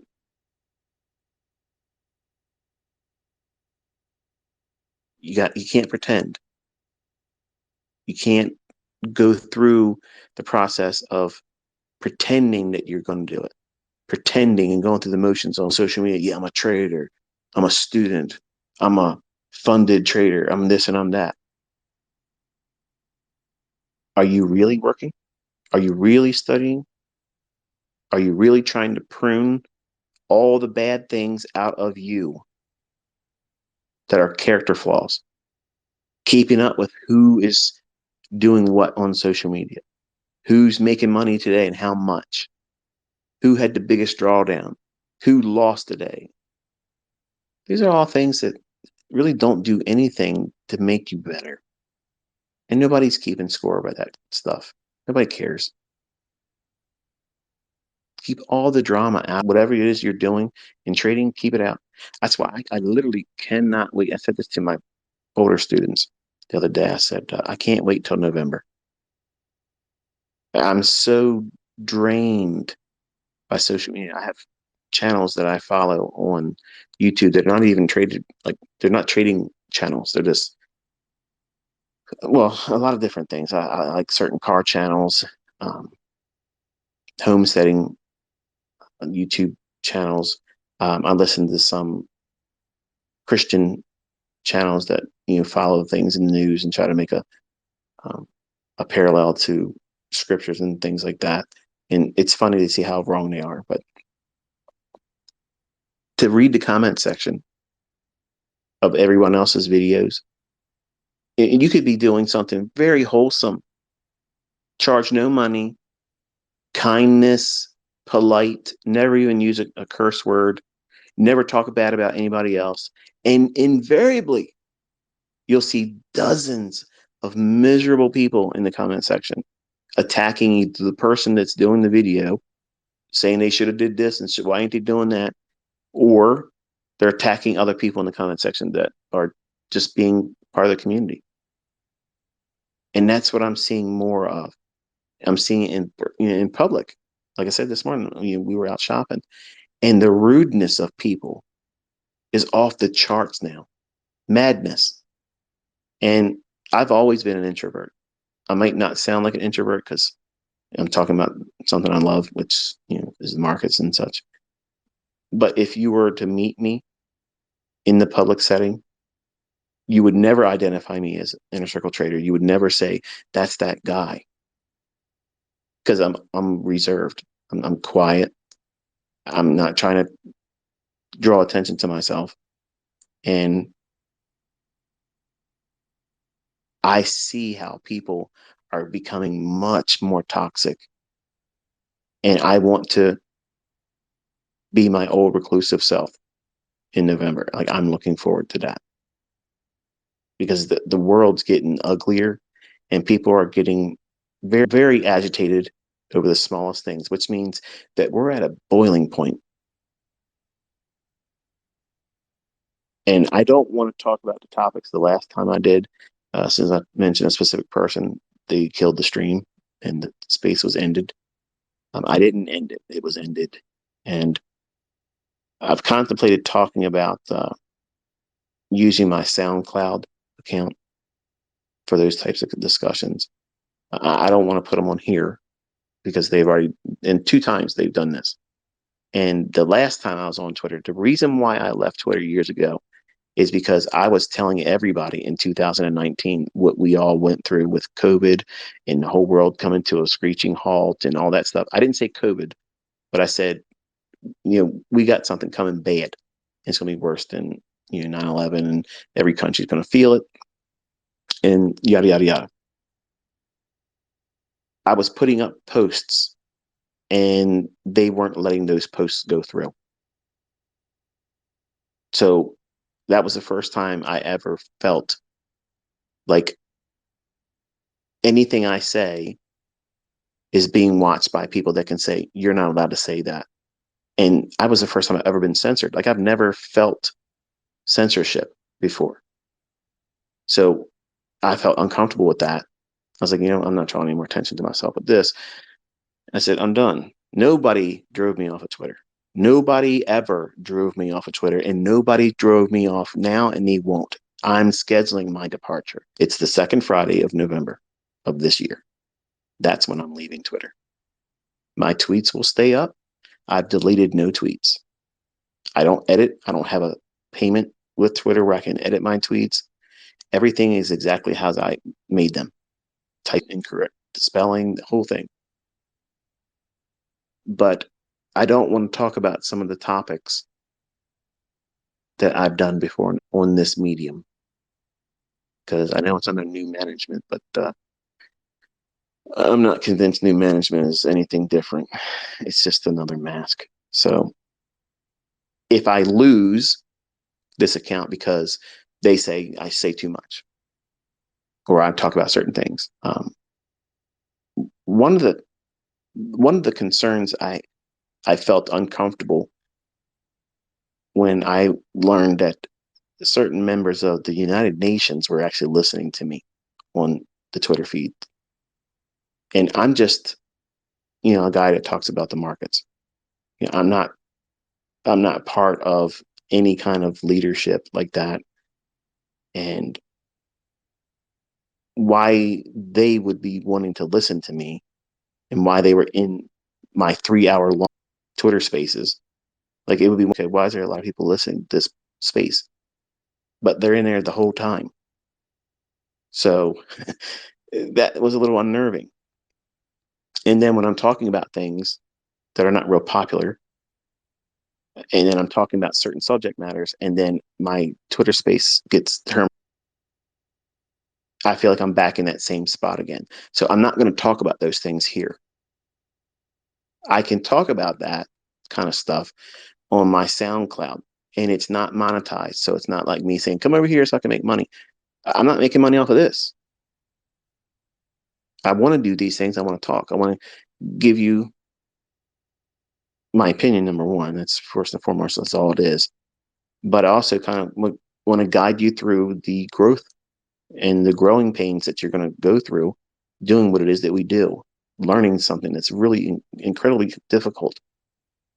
And you have to submit through a lot of time, a lot more time than you want to put through initially.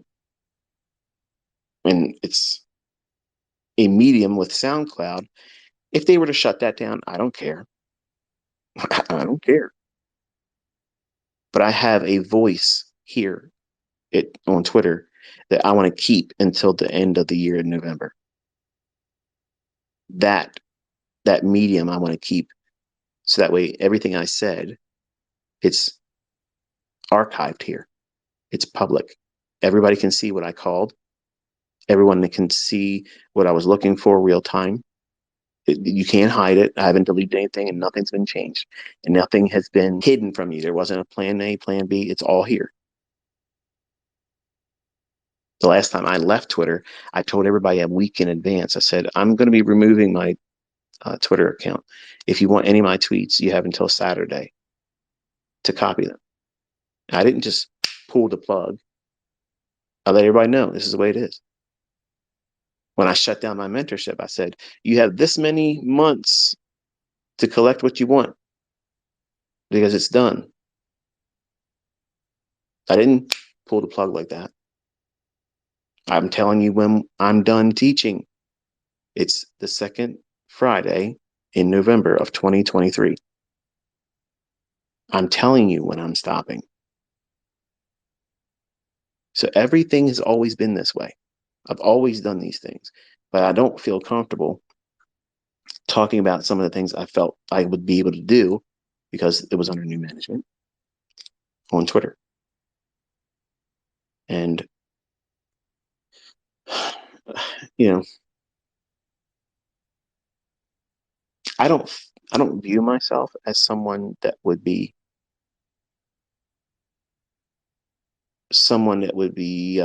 worth messing with. I'm just a simple guy.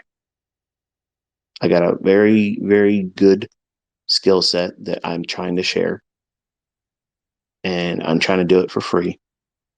And I'm trying to do it in a way where I can find it fun. It provides me a sense of satisfaction to stop people that have ripped off my content and tried to market it as their own, because now they can see that I'm the person that put that out there. And you all have the advantage of being with me for free and see if it's worth your time and investment in it.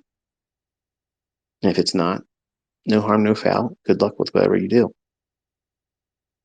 But I don't want to put myself in a situation where I was just going to say it.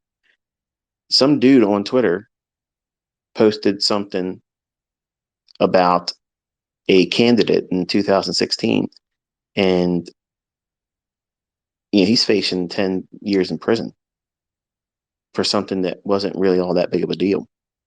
In my opinion, wasn't. And we can't make a joke about anything. Like, you can't joke about certain things.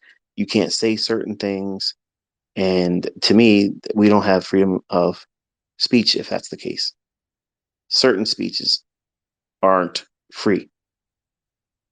You're free to say whatever you want, but be prepared to accept the consequences of your free speech. So I'm not going to use this medium to talk about the things that in the past I used this medium for. So without losing my voice to you about prompting you real time and being like I'm a friend that I can send you a text message. Like when I post a tweet and you're following me on Twitter, it's just the same as if I had your personal phone number and I sent you a message. Hey, look at the ES at this minute, this fire you got.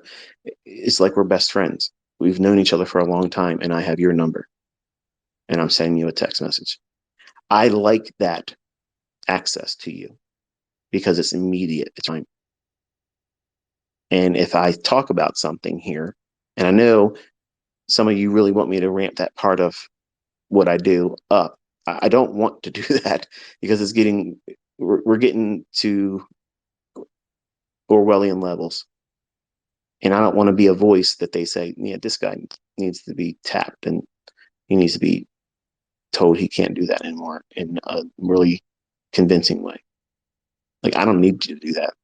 I already see what's coming. And all those things that other people are enduring. I have other things I got to do. I don't want to be bothered with all that crap. Now, I've already mentioned this stuff, in 2016. I already laid all this stuff out and said what we're dealing with right now. It's happening. All that stuff I talked about, and everyone made fun of me.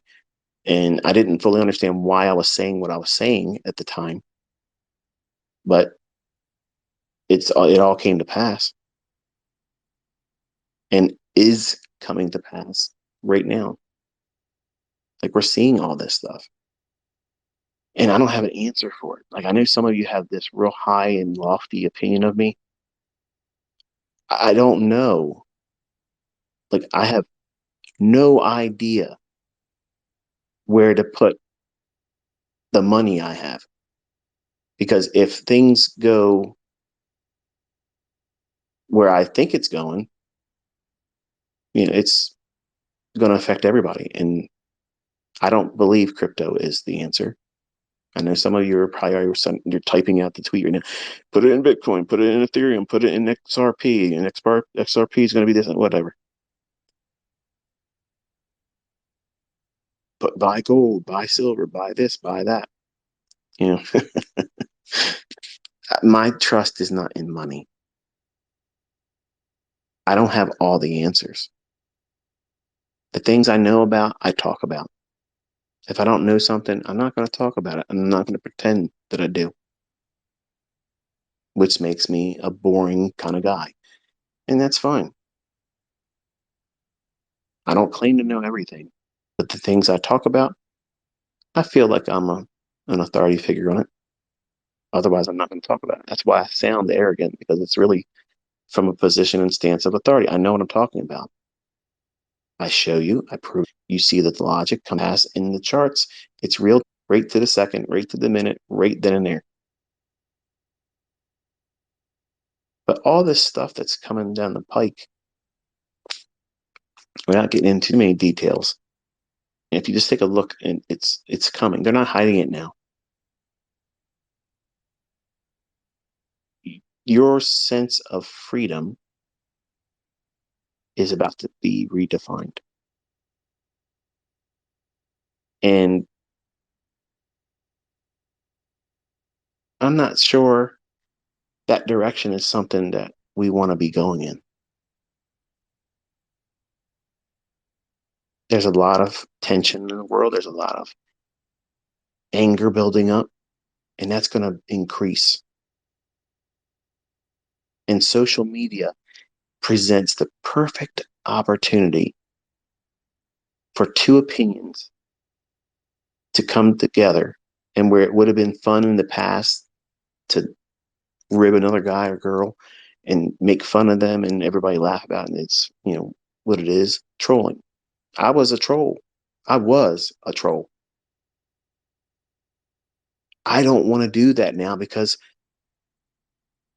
the consequences that they're placing on simple little gags, simple little things that, that to rib another person or make fun of someone else or make light of something, they've turned it into a federal offense now.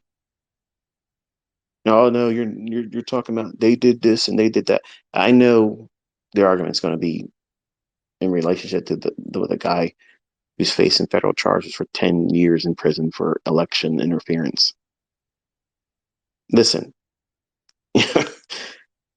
I understand the new generation are really not educated.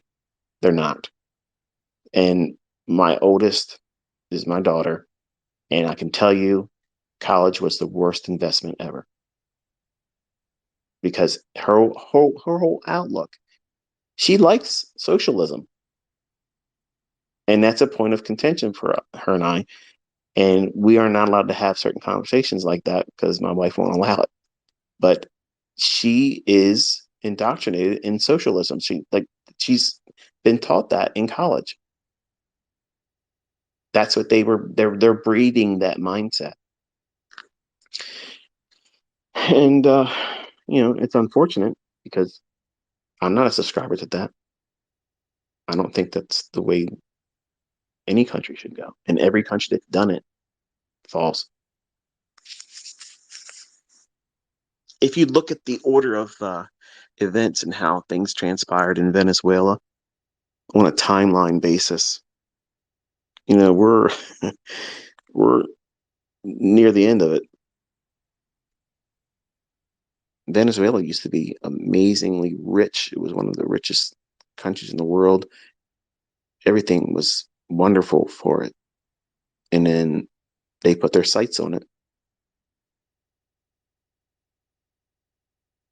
everything that's going on right now in America, we're following that script. Just like I said in 2016, we would be Venezuela 2.0. And it's repeating itself. Is it because I was clairvoyant? No. These game plans are the same rule book they work with all the time. It's the same stuff, but when they don't teach history anymore, you don't recognize it.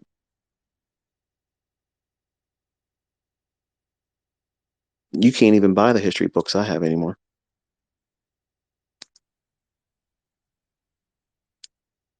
I'm going to get a list of names and people. What books do you have? Can you make PDFs of the book? No, I'm not going to do that. But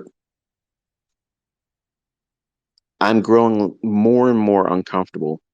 Whereas back then, and even in the early stages of all the stuff in the Corona stuff, I was bold. I would say whatever I felt like saying, and I didn't care.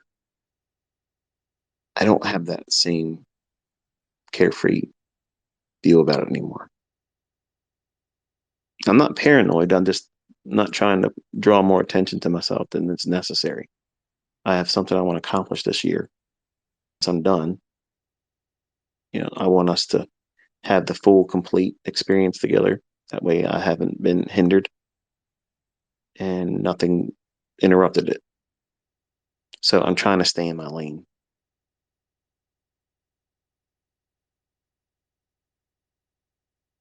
The break that I had during Passover was me basically trying to stay focused on what it is I'm trying to accomplish this year, get through it, teach you all what I want to teach,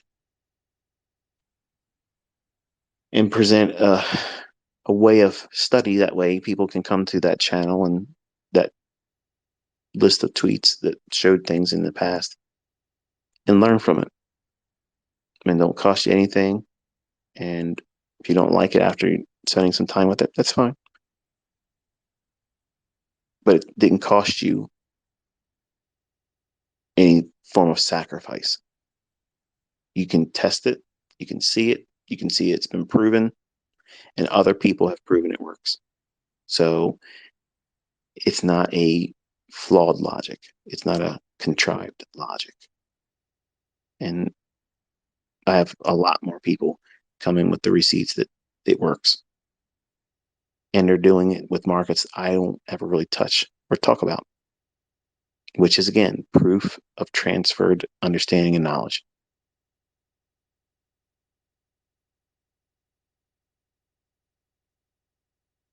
So, anyway, there's a lot of things I want to talk about, but I can't do it on this medium. So, like I said, I'm probably going to start doing once a week some kind of I guess it would be considered my foil hat discussions, and it's wonderful segregation from the trading discussions. So that way, if it's not your cup of tea, you have no business going over to my SoundCloud account. But if you like that type of thing, and you just want to hear, looking at what I'm pondering, what I've found interesting, noteworthy, or where my concern is, that's what I'll do over there. There is no ads, there's no monetization of it. And if for whatever reason that account gets taken down, which I can't even imagine why it would, but if it did, I don't care. It doesn't affect this platform here, which is what I'm utilizing throughout the rest of the year. So that's the business there. And I will, I guess, catch up with you on Monday. Try to have a relaxing weekend. Don't do too much studying. Have a little bit of a downtime and reset yourself. Until I'll talk to you next time. Be safe.